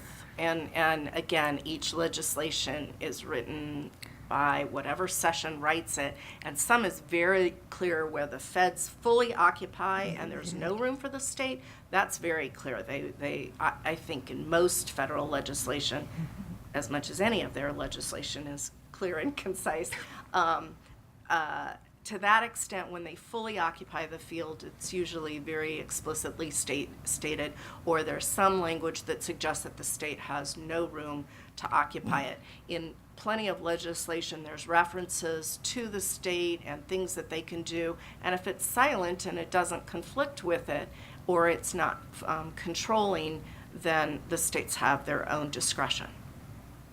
I realize that probably doesn't satisfy your No. your question. No, I appreciate your answer. I'm not satisfied with how the legislation works. If I might chime in, Phyllis, Yeah. just that it is a contrary set of agreements, but for instance, in highway funding or highway standards, and you have a state road, it may not comply with federal highway standards, so they can't get federal money. But we can build the road to state standards, but it won't qualify for federal standards. Right. And if we want to get federal money or federal standards, then they have to adopt the federal standard. So, I mean, that's just a simple way the states work on a very simple. But I was regulation. not Yeah. talking about or asking about highway funding. No, I was know. asking I'm just about using it as a- definitions of transit definitions Right. and how it's looked So, upon, which I'm could just- be different. I don't know. I'm just saying that's how the states get to do what they want to do, even though there's a federal law for highway standards. We don't adopt those Right. standards necessarily, so. But if there's federal money, you're saying you have to adopt the standards from what you know? I think we can follow up on some of this. That's a broader discussion about. I hope we do. For the future, I think it's important. Yep. I mean, I it's did- not going to affect Yeah. this application, but I think for future And I think we have applications, we should know. frankly, we have a great resource on town staff with Peter Brown, and Public Works Director as well, who's worked in transportation planning in his entire career. So he can add to that. I did discuss it with him. His response there is discretion, I guess, from states in particular matter of the idea of definitions of public transit. So, but we can follow up and have a bigger, broader discussion about this. Yeah, in I the will future. bring up something during board requests for the Sure. future. I think just to dovetail on Adam and certainly Doug's comments is, you have a piece of legislation that consistently has been drafted by the state regarding housing that is directing the local jurisdictions to be the least restrictive or and don't put any additional burdens. So when you look at that, the staff is left with that sort of a check the box. It's not it's what's the minimum standard. Again, a community like Corte Madera, when you have discretionary review, you're looking for the highest standards. This commission and the council says that in every hearing about what you expect for either commercial or residential property, you're always looking at the best. This is a significantly different piece of legislation that you're looking for the floor. You're not looking at as to start at the floor and go up. You're really looking at the floor. And as staff indicated, public transit says public transit. And everybody can differ as to what that means. But again, it's a minimum, not a maximum. Okay, well, just as you talked about how federal law it's not clear at times, let's say, state law certainly is not. And probably it would take legislative counsel to give an opinion on what this means, and which is something that is also for the future. Phyllis, what else is on your plate there? As I say, the rest of them, we are not looking at this, as Edith says, with are discretionary. Do we like the design? Do we like the placement? Do we like this? We are looking at, was the process followed and adhered to and understood by staff? And I think it was, and I think staff did a good job. Well- I only question the public transit Let's section. get to public comment now, so then we'll listen to what they have to say. So at 9:10 here, I'm going to give everybody 3 minutes to stand up and speak. And if you would, state your name for the record. Make sure you speak into the microphone. Let's start off. I know that some people definitely want to speak, so let's keep it flowing, and let's not let there be a gap at the podium. So please, start out. Sorry, what? Go ahead, please. Hi, Paul Tokars. I filed this appeal or request for administrative review, and I work in connection with, on behalf of a lot of the members of this group. Could you speak up, please? Can you hear me now? Yes, thank you. So I'm just going to cut to the chase. I mean, I think there's, as our attorney highlighted in his letter, there is a provision in the state law that says public safety and traffic flow need to be considered. Those things in and of themselves, there's no way to apply those in a black and white way. I mean, implicit, there's some level of local control left to you guys. I mean, it's not this rubber stamp, if it meets every checkbox, it gets to go ahead. I mean, there's something between the highest standard and, what's being described tonight. In terms of traffic flow and public safety, we've talked a lot about that. We've talked about how dangerous that curve is, how it's going to be worse when cars inevitably park for this residence on that corner, making it that much harder to come out of Constitution. And I think part of the irony of this whole thing for me is, on the one hand, we're hearing no discretion, no discretion, no discretion, yet we're having this long discussion about what is public transportation. There's discretion in arriving at what that standard is. But the way that the interpretation or discretion, whatever you want to call it, it's being skewed in the most, property owner friendly way possible. The attorney mentioned, there's lots of provisions of state law that spell out what public transportation is. This doesn't define it in this context, so therefore it must mean, the bare minimum. Well, I'm an attorney as well, and I know that if there's an undefined term, you often look to other terms where it's fleshed out more to get guidance as to what that undefined term means. That undefined term could be nothing more than a rush by the legislature to get something passed to meet some deadline or something. So there's no, this certainty that if it's not defined, it therefore, this school line somehow meets the requirement is ridiculous to me. In fact, I mean, if you step back, the point of public transportation replacing parking, it's because public transportation is some facsimile to get somebody to work, to wherever they need to go, run their errands, doctor's appointments. How's it going to happen with this public bus line that runs, when the public school is in session? I mean, it just seems like, on the one hand, there's a lot of talk about no discretion, but it seems like a lot's being used in favor of these homeowners, including with the architectural compatibility. Where in the, this reference to proposed, the existing or proposed house, I know that provision, and there's no reference to architectural compatibility. That's for other aspects of the ADU. So I think the commission really needs to take a close look at what's being said here, because I don't know that it necessarily lines up with the law, and I don't think it's as black and white as they want it to be. Thank you, Paul.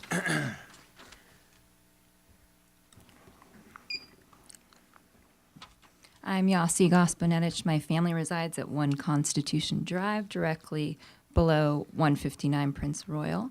When we bought our home 20 years ago, one of the main draws was the fact that it was not, or appeared to ever be, having a home directly in front of it. We always thought the land across from our home was the town's land and protected from being built on. It has vast trees, often wildlife from Ring Mountain. We never thought someone building there would be an option for many reasons. Mainly, it just seemed like it wasn't logical. It still doesn't seem logical. It's a steep hill and a long way to look up at the current house at 159 Prince Royal from our home.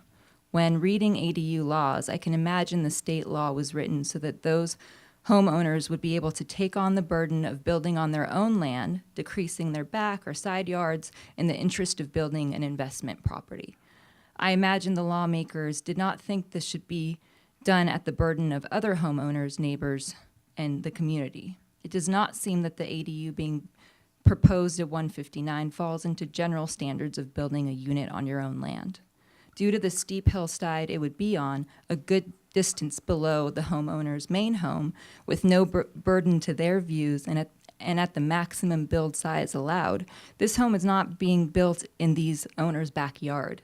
It would appear it's being built in my family's front yard. This ADU is truly disturbing our whole neighborhood. As you can see from the turnout of folks we have here tonight, we had on July 24th, and then numerous people who have written in sharing their concerns. I would request that the Planning Commission members please pay a visit to the location of the proposed ADU and ask yourselves, who would actually be burdened by this 3-bedroom, 2-bath unit? Would I be happy losing my privacy, parking, safety, beautiful nature views if I lived across from this unit? Does it seem right or just to have an ADU have such a negative impact to surrounding neighbors? And I strongly urge the Commission to, again, note the objective incompatibility of this unit to the neighborhood in size, location, design, and character, which would allow the town of Corte Madera a lawful way to revoke this approval for the ADU at 159 Prince Royal and to serve the interests and rights of the majority of this neighborhood and the community. Thank you. Thank you very much. Next, who's going to speak?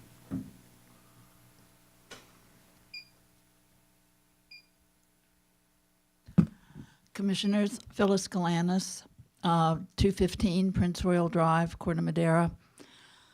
I've spoken to you before. I'm going to bring it up again. One of the things in the ordinance talks about, and the zoning ordinance too, talks about public safety. You're talking about allowing the construction of a house on a hillside where from the very beginning the developer couldn't build because of the instability. It's cut and fill. We know that. We know that we're in the line for soil flow. We know there's been a landslide already on the property above 159, the one that's on the corner of Granada and Endeavor. We know that we have to protect our homes on the hillside from erosion going down the hillside. We have retaining walls, and we had to replace one because the water had caused the land to move between us and our neighbor just above us. So, and we then put in a French drain, and now if you go over to the property next door, you'll see long pipes, the corrugated kind, so that water will spread out and won't just come rushing down and make erosion tracks. The people next to them have a huge tarp right outside the sliding doors in their living room because they had to remove a deck, didn't have the money to replace it, and they have a tarp there that they've had for 4 years that is affixed to the hillside to prevent erosion there. On Constitution, on Prince Royal, on Granada, and on Endeavor Cove up above, you will see there are only houses built on one side of the street. If a developer could possibly have built houses on both sides of the street, the developer would have done that. When we had our house looked at before we bought it, is it stable?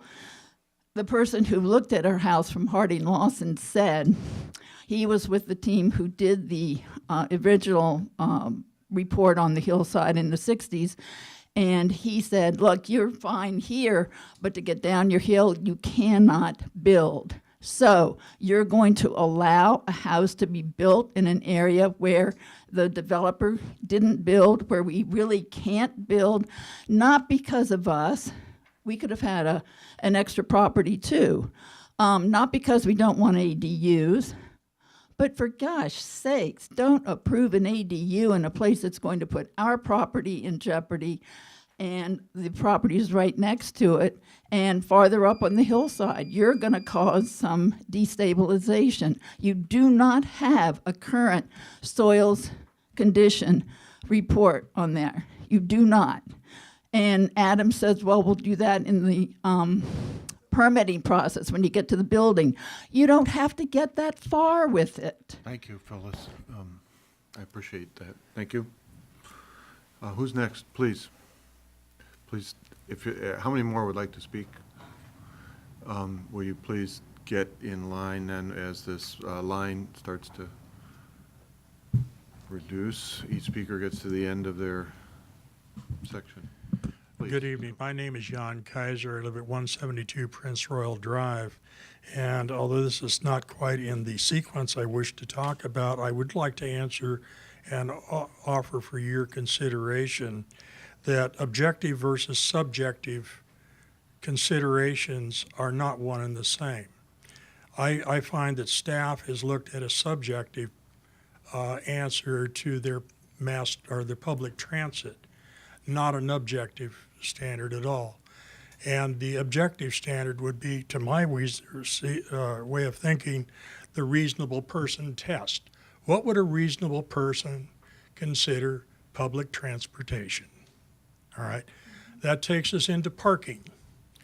Now, using the reasonable man test or person test, it is 1.5 miles from 159 Prince Royal Drive to public transit on 101. No matter how you look at school buses, they are not public transit. Will they take you as an individual? Yes, they will. Provided they cannot hang on a strap or a hand, they must be seated, and the children come first.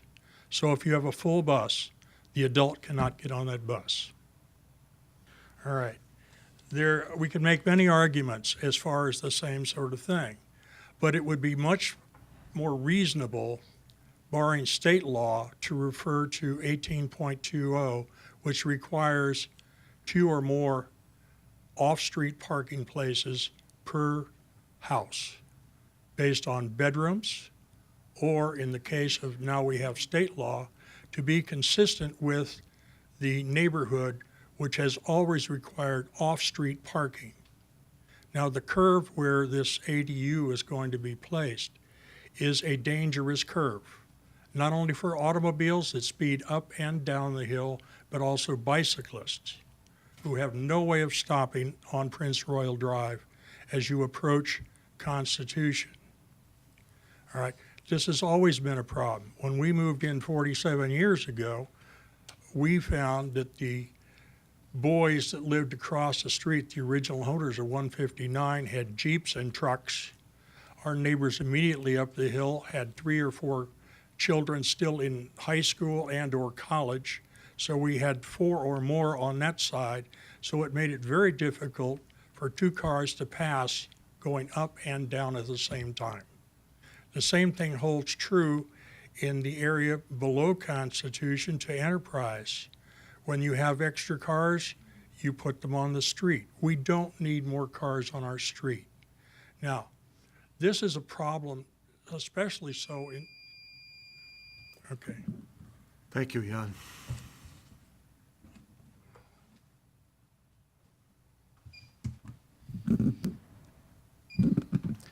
Hi, Commissioners. My name is Dylan Casey. I am the ADU Director for the California Renters Legal Advocacy and Education Fund. I'm here to lend my support to the application for an ADU at 159 Prince Royal Drive. I think this is the type of application that every city in the Bay Area should want to see much more of. Accessory dwelling units provide more housing options in areas that are restricted to single-family homes. As such, ADUs should be a welcome solution to the housing shortage in areas like this. A lot of my comments about the discretion that allowed under state law, I think, have been covered pretty adequately by staff. I just want to make one more point on that. The state law also gives a remedy for local ordinances that do involve discretion that says that the entire ordinance is rendered null and void. So involving discretion, this decision-making process could jeopardize the ordinance as a whole and also jeopardize Corte Madera's ability to apply its own standards, such as landscaping and setbacks, to future ADU applications. Getting to a couple points that were made. First, the state law does allow for consideration of traffic flow and public safety, but it's not in the individual decision-making process. It's in deciding in the ordinance where an ADU can go.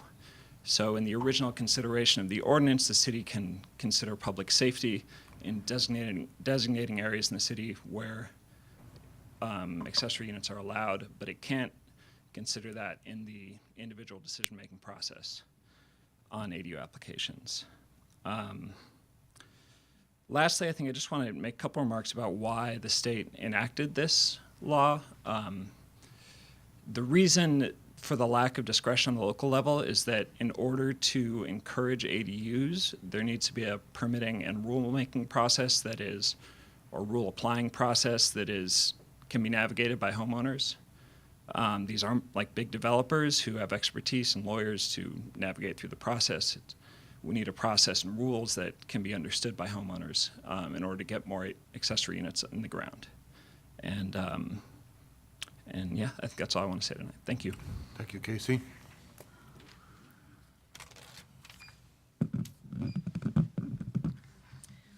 Hi, my name is Beth Grossman. I live at 151 Prince Royal.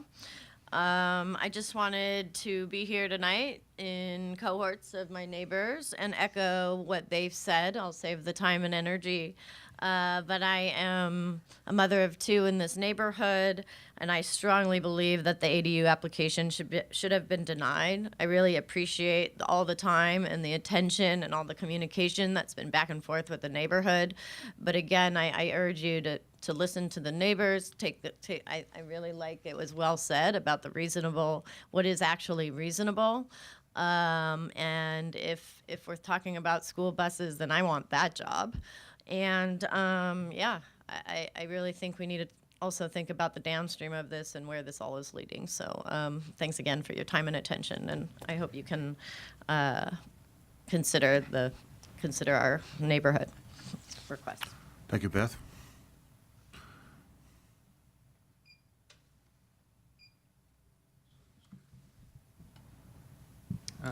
Good evening. My name is Mike Singali, and I live in the neighborhood at 13 Constitution Drive, adjacent to the approved ADU application. I'm a recent transplant from San Francisco, just like many people, and I sought this community because it doesn't suffer from some of the terrible planning decisions that happen in the town of San Francisco. And, you know, there's not huge parking problems, and there's not an accessory unit under every clear-story house.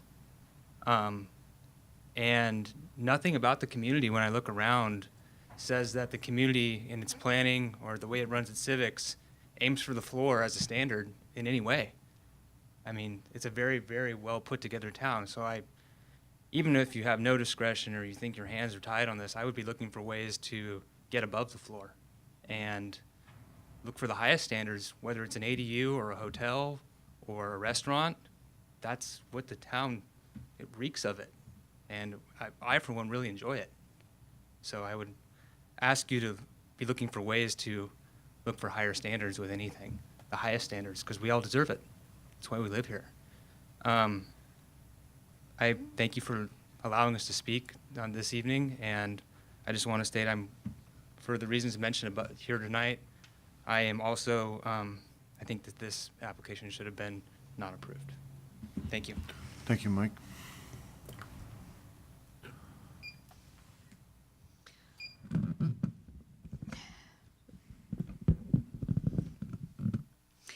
Hi, I'm Tamila Farijo, and my family are resident at 163 Prince Royal Drive, adjacent property at 159. We talk about all ADU ordinance, but we miss the safety and instability.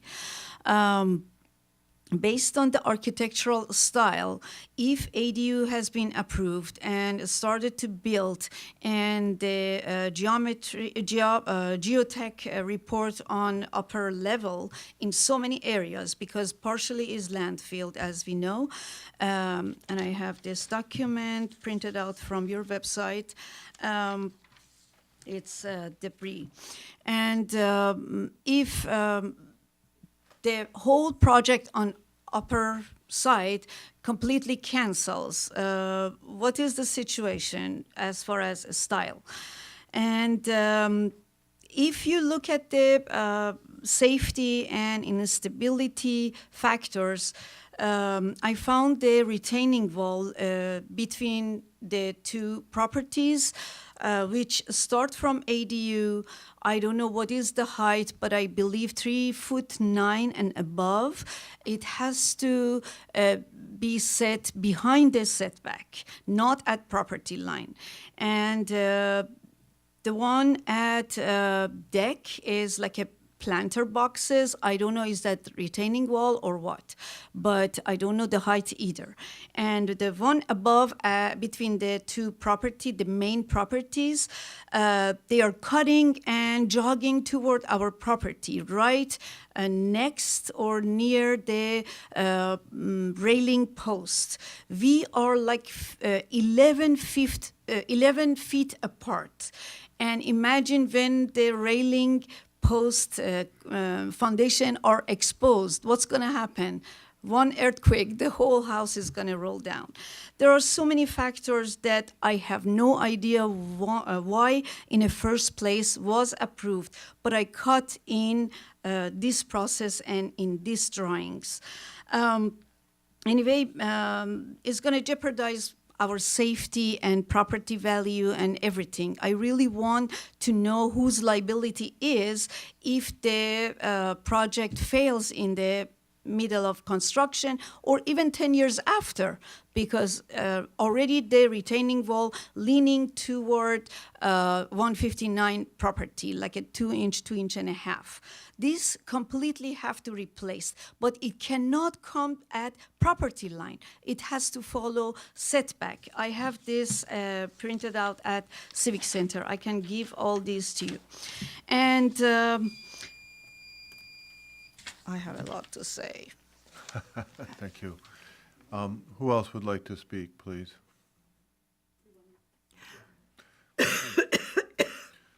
They'll post that if that's not, go ahead, take it, Charles. Yeah, it's not been posted, right? So we don't have that officially filed, but it will add it. It'll get Correct. added to the record. So anyone else want to stand up and speak? Okay. Thank you for all of that. It's all important. So I'm going to turn to Mr. Wolf here, and we are not in a position to address these in some ways. There's a couple. I do want to address a couple of the comments, if you don't mind. Specifically, I think there's a couple things on the traffic flow and some of the safety questions that have been raised. I do want to note that the reference both in the attorney's letter and that was mentioned here tonight about traffic flow and safety, and that we should use some ability to deny an ADU as a result. I think the section that it's being referred to in 65852.2 is the government code section. It's really about, in the adoption of an ordinance, the town has the ability to exclude certain areas of town if it sees that it's not, those additional dwelling units or accessory dwelling units are not appropriate due to it says adequacy of water and sewer services and the impact of accessory dwelling units on traffic flow and public safety. And there has to be specific evidence cited as a result of why the town is doing that.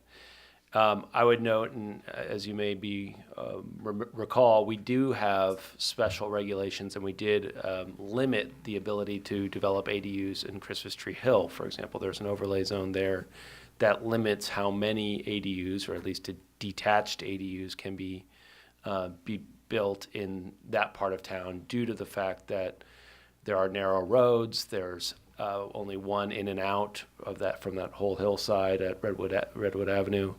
And some of those specific concerns that were well documented, going back to when the original overlay was passed and the zoning district was passed for special regulations up there, specifically because of fire and safety considerations. At the same time, so we haven't done that in other areas of town. So the town council did not, and the planning commission, town council, when they approved in 2016, we did not exclude this from other areas of town. That said, and as I mentioned in our response to neighbors about certain issues that may result or are concerns today, even existing conditions, I have consulted with our public works staff, and they are always willing to go out and look at conditions. If there is red curb necessary, they will look at that very specifically in relation to the any building permit that's issued for this site.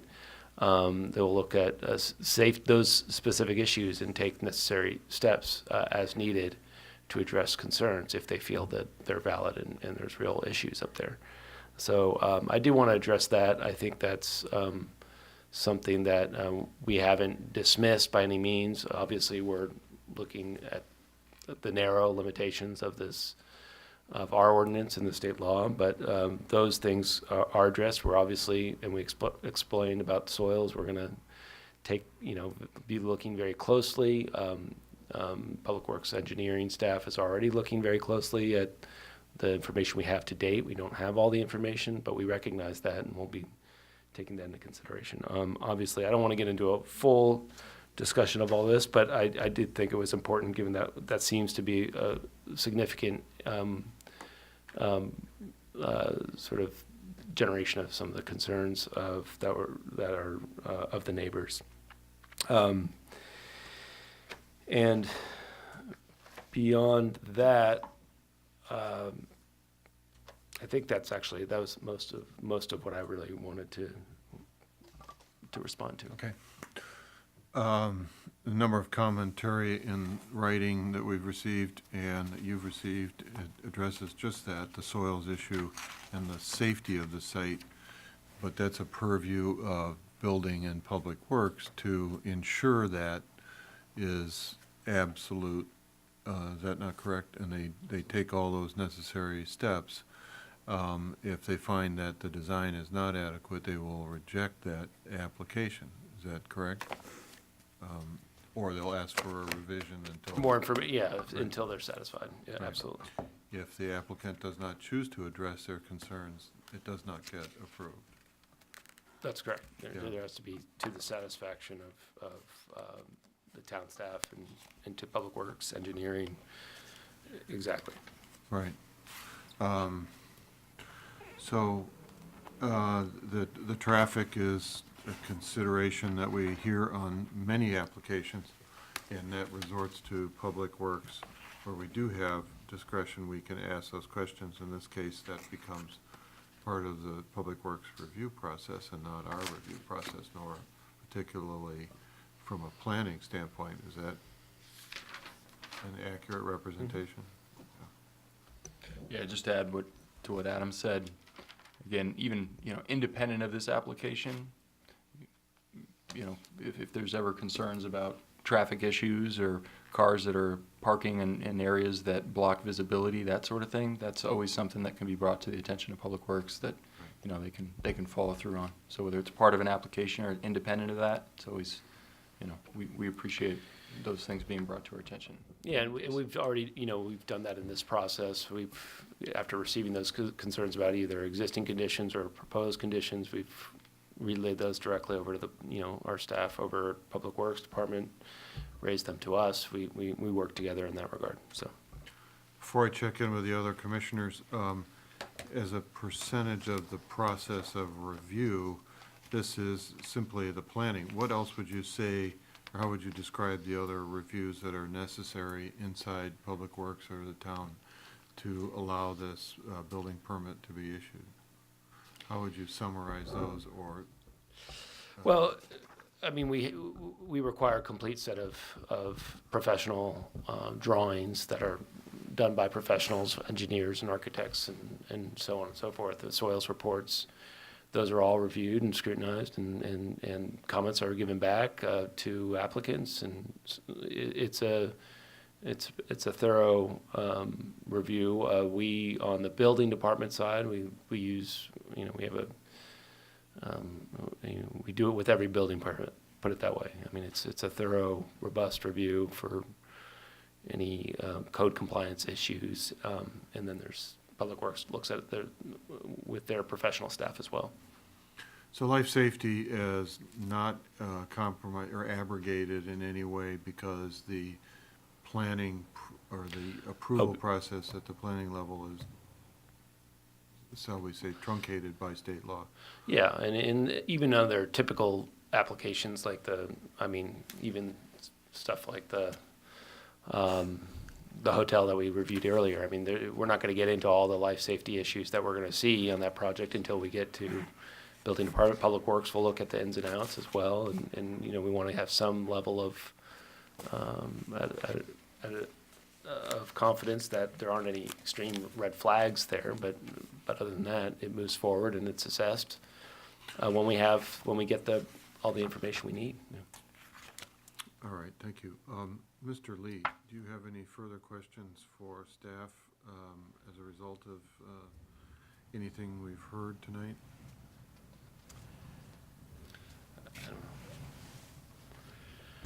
So just to confirm, are we closed on the public? No, not yet. Not yet. Okay. Okay.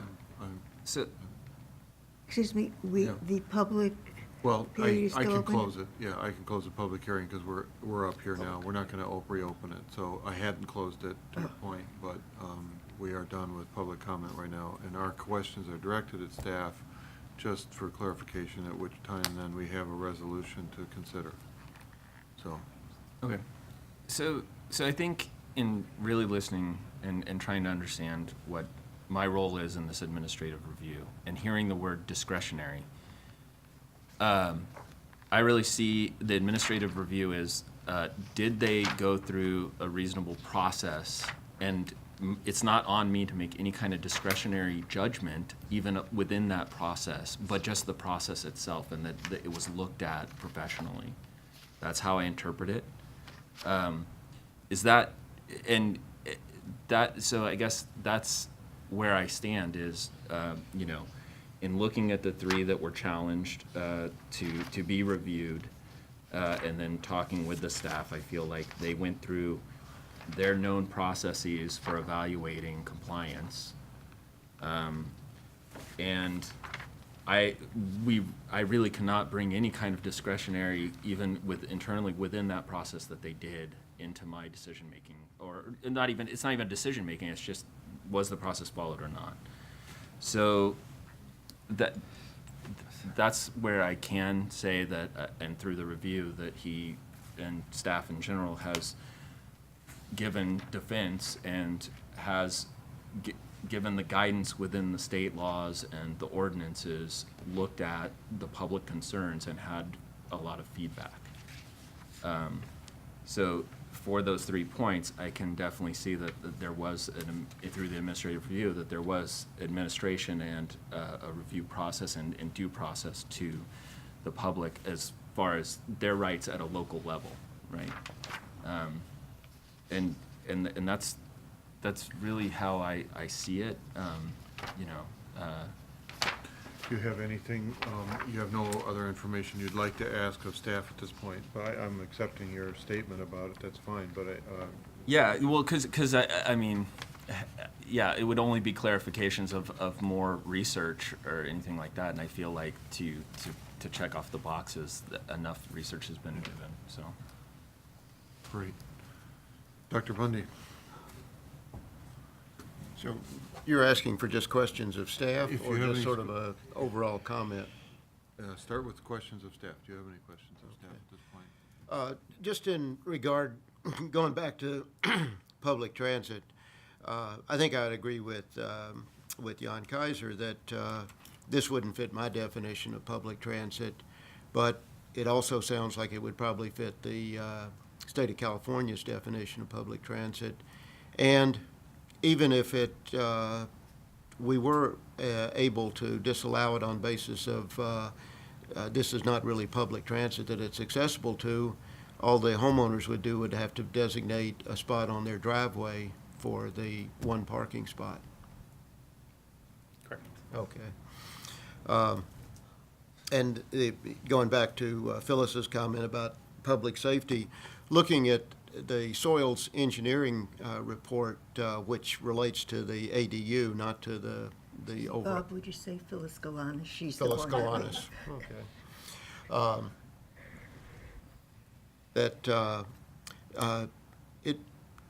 It appears that this has been a well-done study that really puts some strict requirements on what the homeowners are going to be able to put together with their architect and civil engineer from the standpoint of the slab foundation and piers that they're going to have to put down to avoid problems with any type of slide and having the ADU is stable and not risking public safety from that standpoint.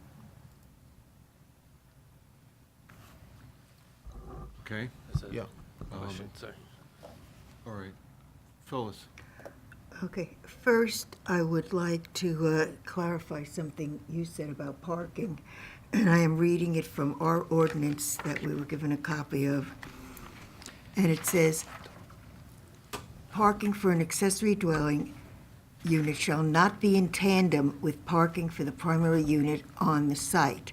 With approval of the town engineer, one of the parking spaces for an accessory dwelling unit may be located within the front setback between an existing driveway and the closest side of the property line if the slope of the site is 10% or less. Because I too thought they could do something on the driveway or in tandem, and I just actually found this tonight during our meeting.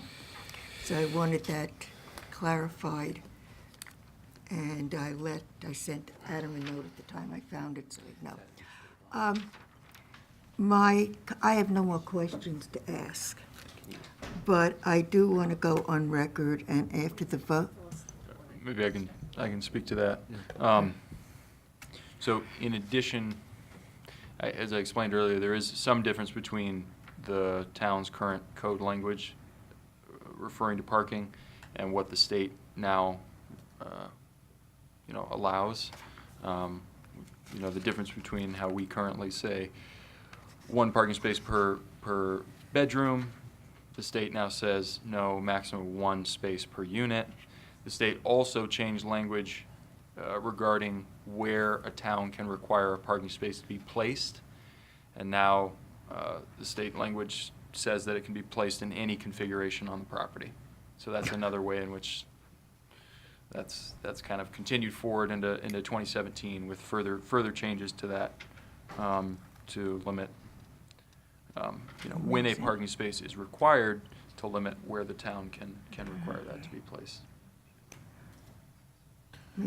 So that Well, either supersedes, yeah. under the wording in this or the wording that Doug just shared with us, if the proviso that the bus stop that's 0.3 of a mile from the unit was not considered to eliminate the need for parking, putting a parking space somewhere on the site by the primary residence would make it adoptable, Right. the ordinance. So I think that should be clear.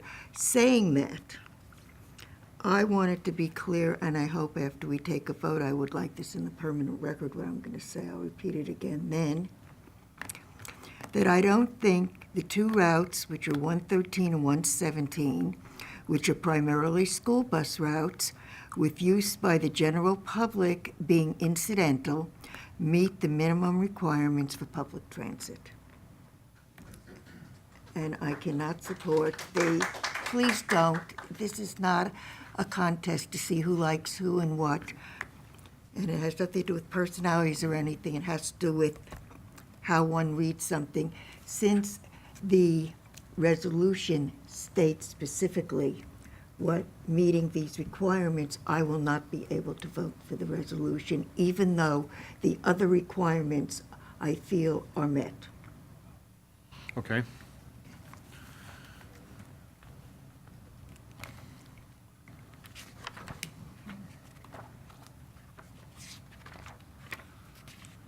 Dr. Bundy,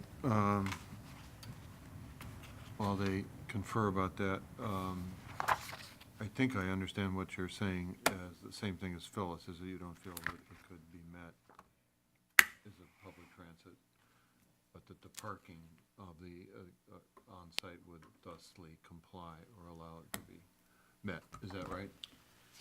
Yeah, I think the state in its infinite wisdom, has decided that they want to make ADUs as easy to establish as possible. 99% of the time, it primarily affects the homeowners. This is the 1% of the time that it affects the neighbors more than the homeowners. But they, I believe, do meet the requirements from this standpoint that if the state agreed with Phyllis Metcalf that this wasn't public transit, they would say, put the parking spot any place on the property and it would be approved. Yeah, I do want to reference that 65852.2 Thank you. A That's the point I was making. paragraph subsection A sub 1 sub D. I'm not. This is more. This is more Judith. How you describe the things. So much easier to write than 10. read. I think X. So sub A sub 1 D X. And then Roman numeral 1, parking requirements for accessory dwelling units shall not exceed 1 space per unit or per bedroom, whichever is less. And that was what was added this last year. These spaces may be provided as tandem parking on a driveway. And then it goes on to say off-street parking shall be permitted in setback areas. So unless specific findings are made as a general rule that it's not feasible. So. Okay, pretty clear that that's the element in question, but that it's where we stand here. No, go ahead. Yeah, that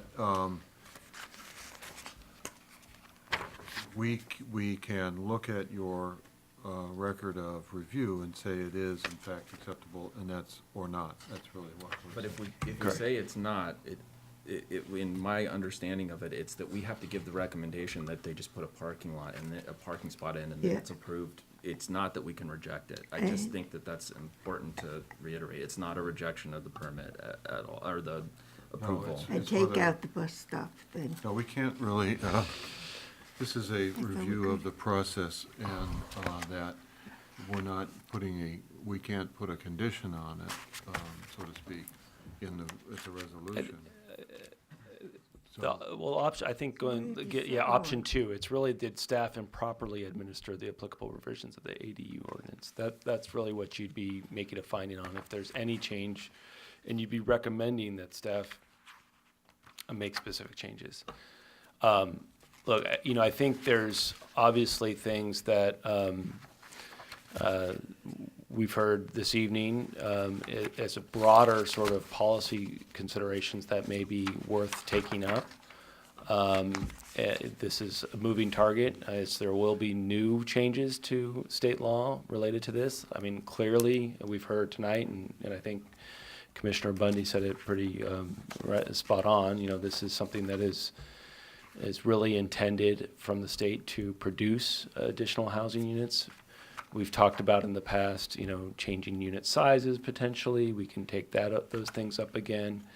It is a relatively unique situation we're faced with here, given, we've had plenty of approvals in the past for other units pursuant to this ordinance, or obviously this is a little bit different. But there is this policy not only in the state, the town has adopted its own ordinance consistent with the state to encourage ADUs to be developed. So it's here, it's coming, we're seeing some potential issues that we can look at as a broader policy to address. But I think at the moment in the time we are here now, looking at specifically reviewing whether the staff administered the applicable provisions properly. Okay, well, I feel like that has been excessively done, so I'm going to ask for a motion to address the resolution here. So the resolution 18-012, per what's on the screen, would be option 1 here, which we would then either by vote choose to agree that they followed it, or that 2, we would say that they improperly administered the applicable provisions of the ADU ordinance. So, is there a motion on the table from anyone to approve this resolution? The resolution is the last one. Yeah.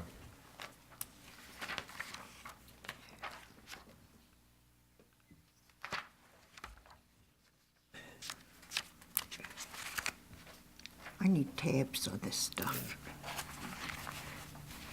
Okay, in the matter of administrative review application PL 2018-0066, requesting review of approval of ADU application PL-2018-0016 for a new detached accessory dwelling unit at 159 Prince Royal. I believe the planning staff, planning director, has acted accordingly with California law in improving this. So are you making a motion for Yes. resolution 18-012? Yes. Okay, I'll second the motion. all right then. Commissioner Bundy, Yes. Commissioner Lee, Yes. Vice Chair Metcalf, No. Commissioner and Chairman Chase. Yes. Okay. And I would like the record to read that I voted no on the resolution because I do not think the two routes 113 and 117, which are primarily school bus routes with use by the general public only being incidental, meet the minimum requirements for public transit. But I do acknowledge that a parking place put on the property near the anywhere on the property would be something I could vote for. If the resolution had been written in that way, I Understood. could have voted for it. Okay. If I like it. Is there anything else that the department would contribute to this before I say let's take a 5-minute break? No, I understand this has been a challenging one and an unusual one and a different sort of proceeding. So thank the commission for their comments and time spent on this. Thank all the neighbors for coming out and commenting. And I understand, some of the concerns that they've raised. We've tried to do our best to sort of administer not only the code, but also the process that's outlined in our code with this administrative review. We'll continue to work with the neighbors to address Well, when we ongoing get other to- issues that we'll Yeah. have concerns about. Later on in our agenda here, when we get to the element of adding agenda items, then we can address adding items to review this ADU ordinance. That's what I intend to do, Okay. Peter. Thank you all very much. We're going to take a 5-minute break here while we empty the room. Okay, we're all going to go home by 10:30, I swear to God. So, Yeah, we're supposed to take a vote. are we going to continue till we finish? I move to continue to 10:30. Okay. Oh. Till we Okay. finish. If not earlier, right? Oh. All right, we can do this faster. Hello, let the record show that Ms. Bandel has returned to the podium.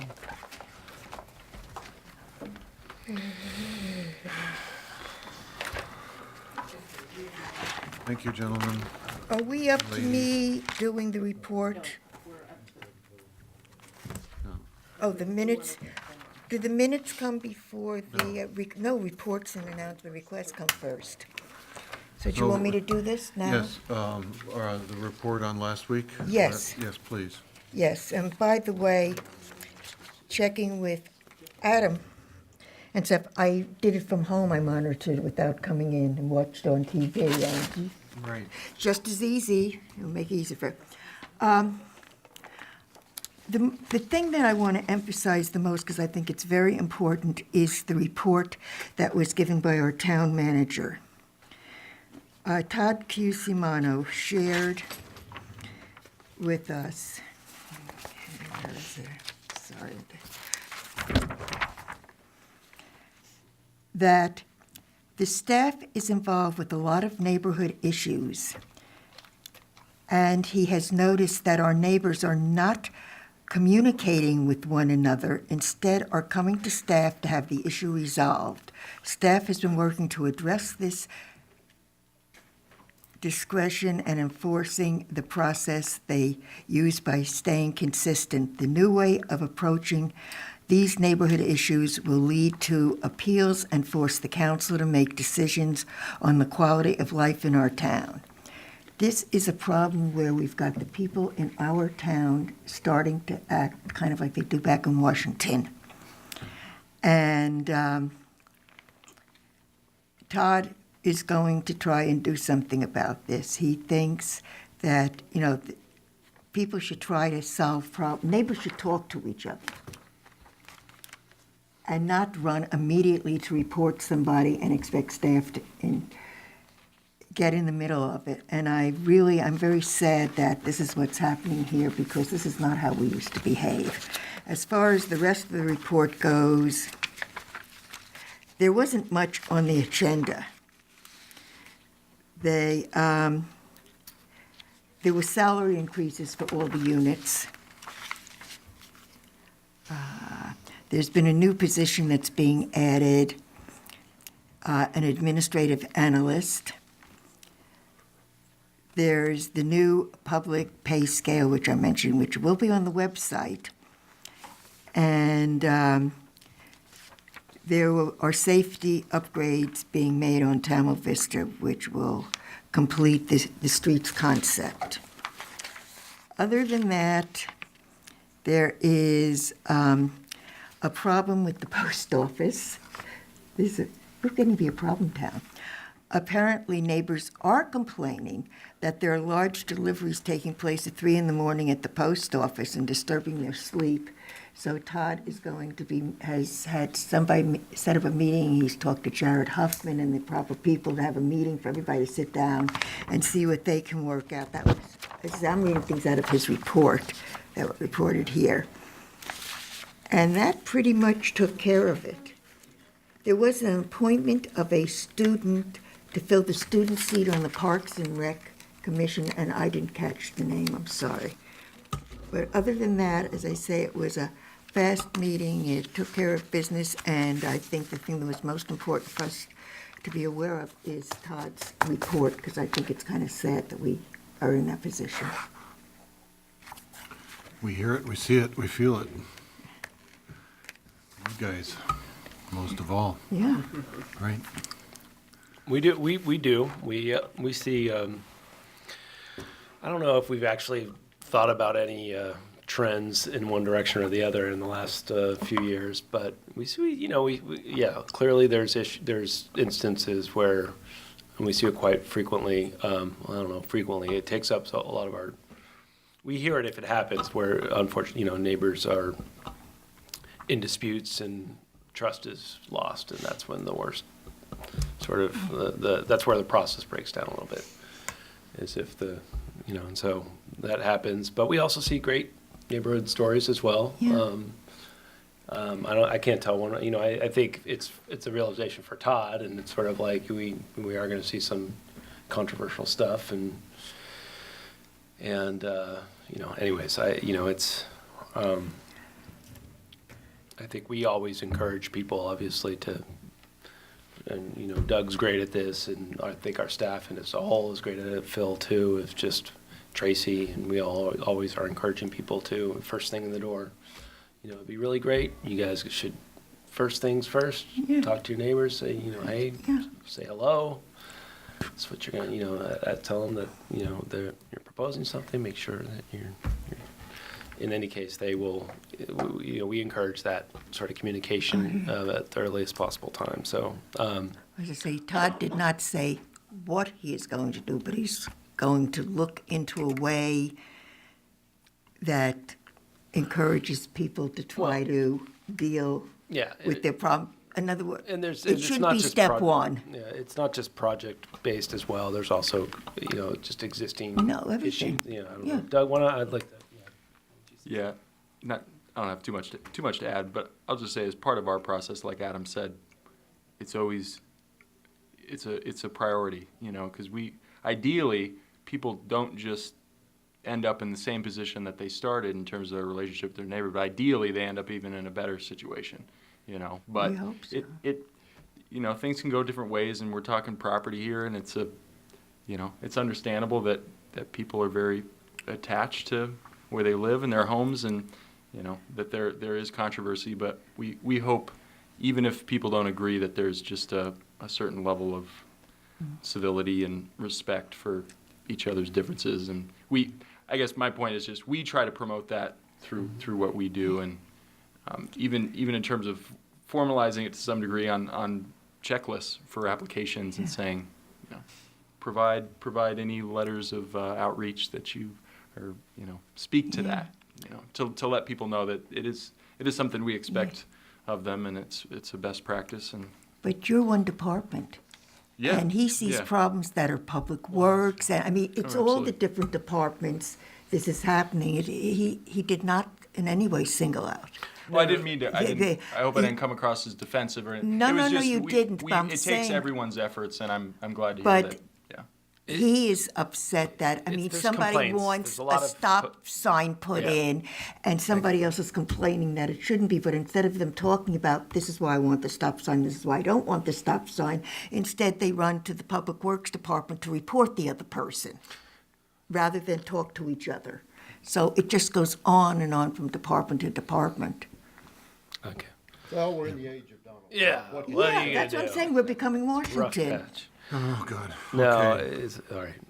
Mr. Director. I did want to mention from that meeting, there was, the moratorium was extended for yes, I another forgot. year I've got on it marked. cannabis. You mentioned it. So we had some input from the new council members on that, and we let them know, and we'll let you know. Phil and Sean Kennings, who I believe you will know from actually the budget in prior hearings and Marin Montessori hearings, are working on that jointly, and there's these a couple of public workshops, September 12th, I believe, and the 15th, which is a Wednesday evening and a Saturday afternoon. There'll be an online survey as well to get input on people's feelings toward cannabis and how our, you know, what our regulations should be and look like. I did want to clarify in that there was, I think, some misperception even when the IJ did an article on this that, you know, our prohibition currently in our moratorium applies to commercial cannabis businesses and does not, but with the one exception of it does still, we allow currently mobile delivery of cannabis recreational use into town as long as they are physically located, the business is located outside of Corte Madera. And then the personal recreational, in terms of the cultivation, is still allowed in town as well. So there's not like a...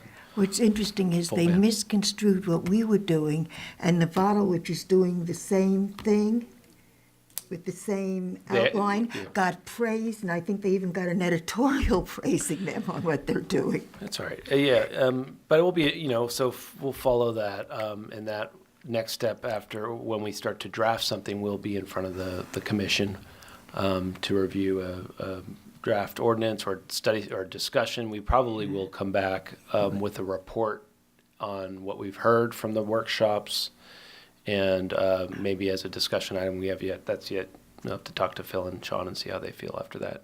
Obviously, you're welcome to take the surveys and pay attention to the public workshops.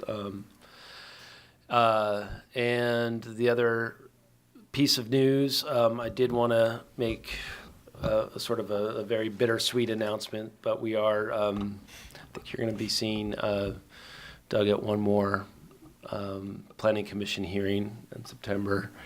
But he is going to be moving on to a bigger organization and a bigger role in advanced planning in Sonoma, and I think we're all thrilled for him and just appreciate everything, obviously, that he's done for us the last few years. And not that you have to say anything now, we still got one more meeting, but I did want to just make you aware of that, and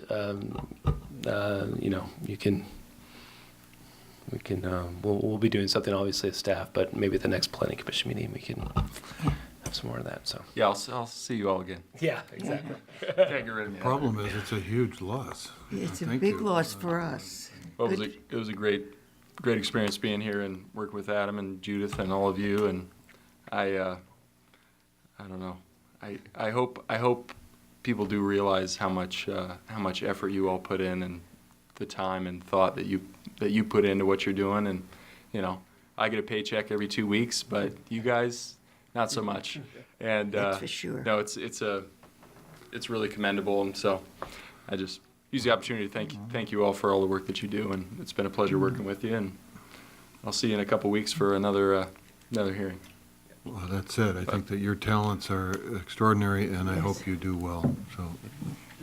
I'm going to miss your great reports. You really did wonderful reports. Go ahead, Bob. Yeah, we're going to miss Doug. The one thing I wanted to say in regard to the cannabis, I attended a luncheon the other day where Gary Phillips, mayor of San Rafael, was speaking, and in talking with him, San Rafael's going forward with creating some commercial dealerships, so to speak, that will be delivering to Corte Madera. And as I understand it, he wants all the tax revenue from that, whether they sell it in San Rafael or Corte Madera. Oh, that's scary. He's going after the money. He's an accountant. What do you expect? Okay, that said, it says none for September 11th, but, Yeah, so there, just to brief you on that, there should be tentatively scheduled design review before you on the 11th for a property 8 Taylor. It's looking to do some additions and a remodel over there. I don't even know that street name. I didn't think Taylor was Corte Madera. I So thought that was half the street is Larkspur and half the street is Corte Madera. So, Well, it depends upon what side of the street We you're may get some on. Larkspur residents coming to our meeting. yeah.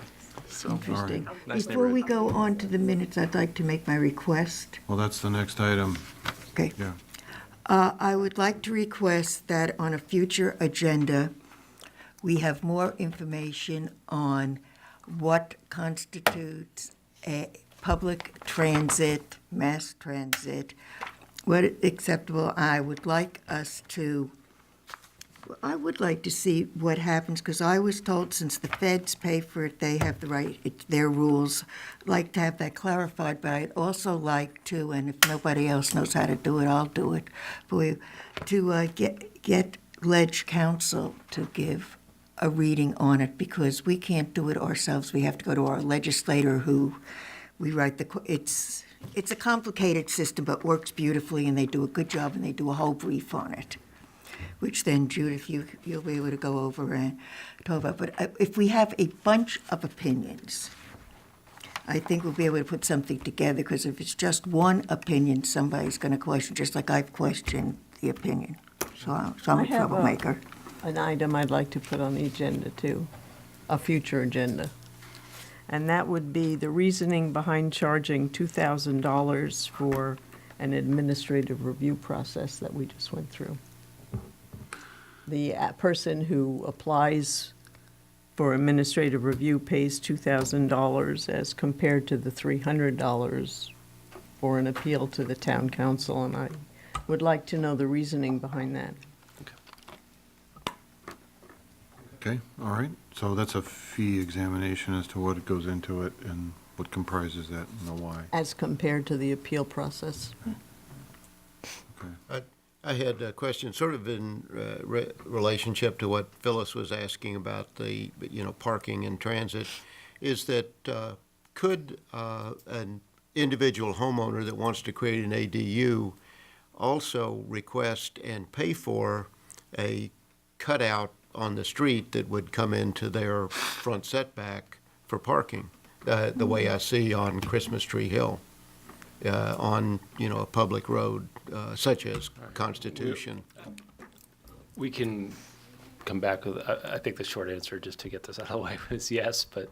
So that we could can be talk- part of your report that you bring to us at a future meeting. Absolutely. Okay, we'll address that with your, Yeah. with your question. Okay, fair enough. Just in Does- this case, there's a sidewalk there, so if you interrupt a sidewalk, that's a different issue. It depends where it is, yeah, I mean, Right, it- so but anyway. in theory, oh, and this one, forget it, no, not here. So to piggyback on to Phyllis's request, I think that the idea would be to know how we can clarify the parking and some of these other elements of the ADU ordinance on the state without putting us in legal jeopardy. Because under this current one, if this was denied, they could certainly sue if they wished, I think. That would be They would. my unlegal opinion. But they could bring action in some way for that. So there are so many ways in which we'd like to clarify pieces of that ADU ordinance, that being the primary one that we've discovered tonight. And also with regard to adjacent or view or proximity. Absolutely, yeah, there's How a, we- there's a number of things, and we sort of touched on this last December, and Doug has been working on this off and on since then. But I think specifically what we'll do is try to come back specifically focused on the public transit aspect of that, because that's gonna be there regardless of what we do to tweak Yeah. and change other things. And at the same time, I think, we do recognize, and through this process, and even well before this process, that there's other amendments or other that should be considered by the town regarding trying to clarify some things. And that can be discussed at a future date. It's starting to, we're trying to line a lot up.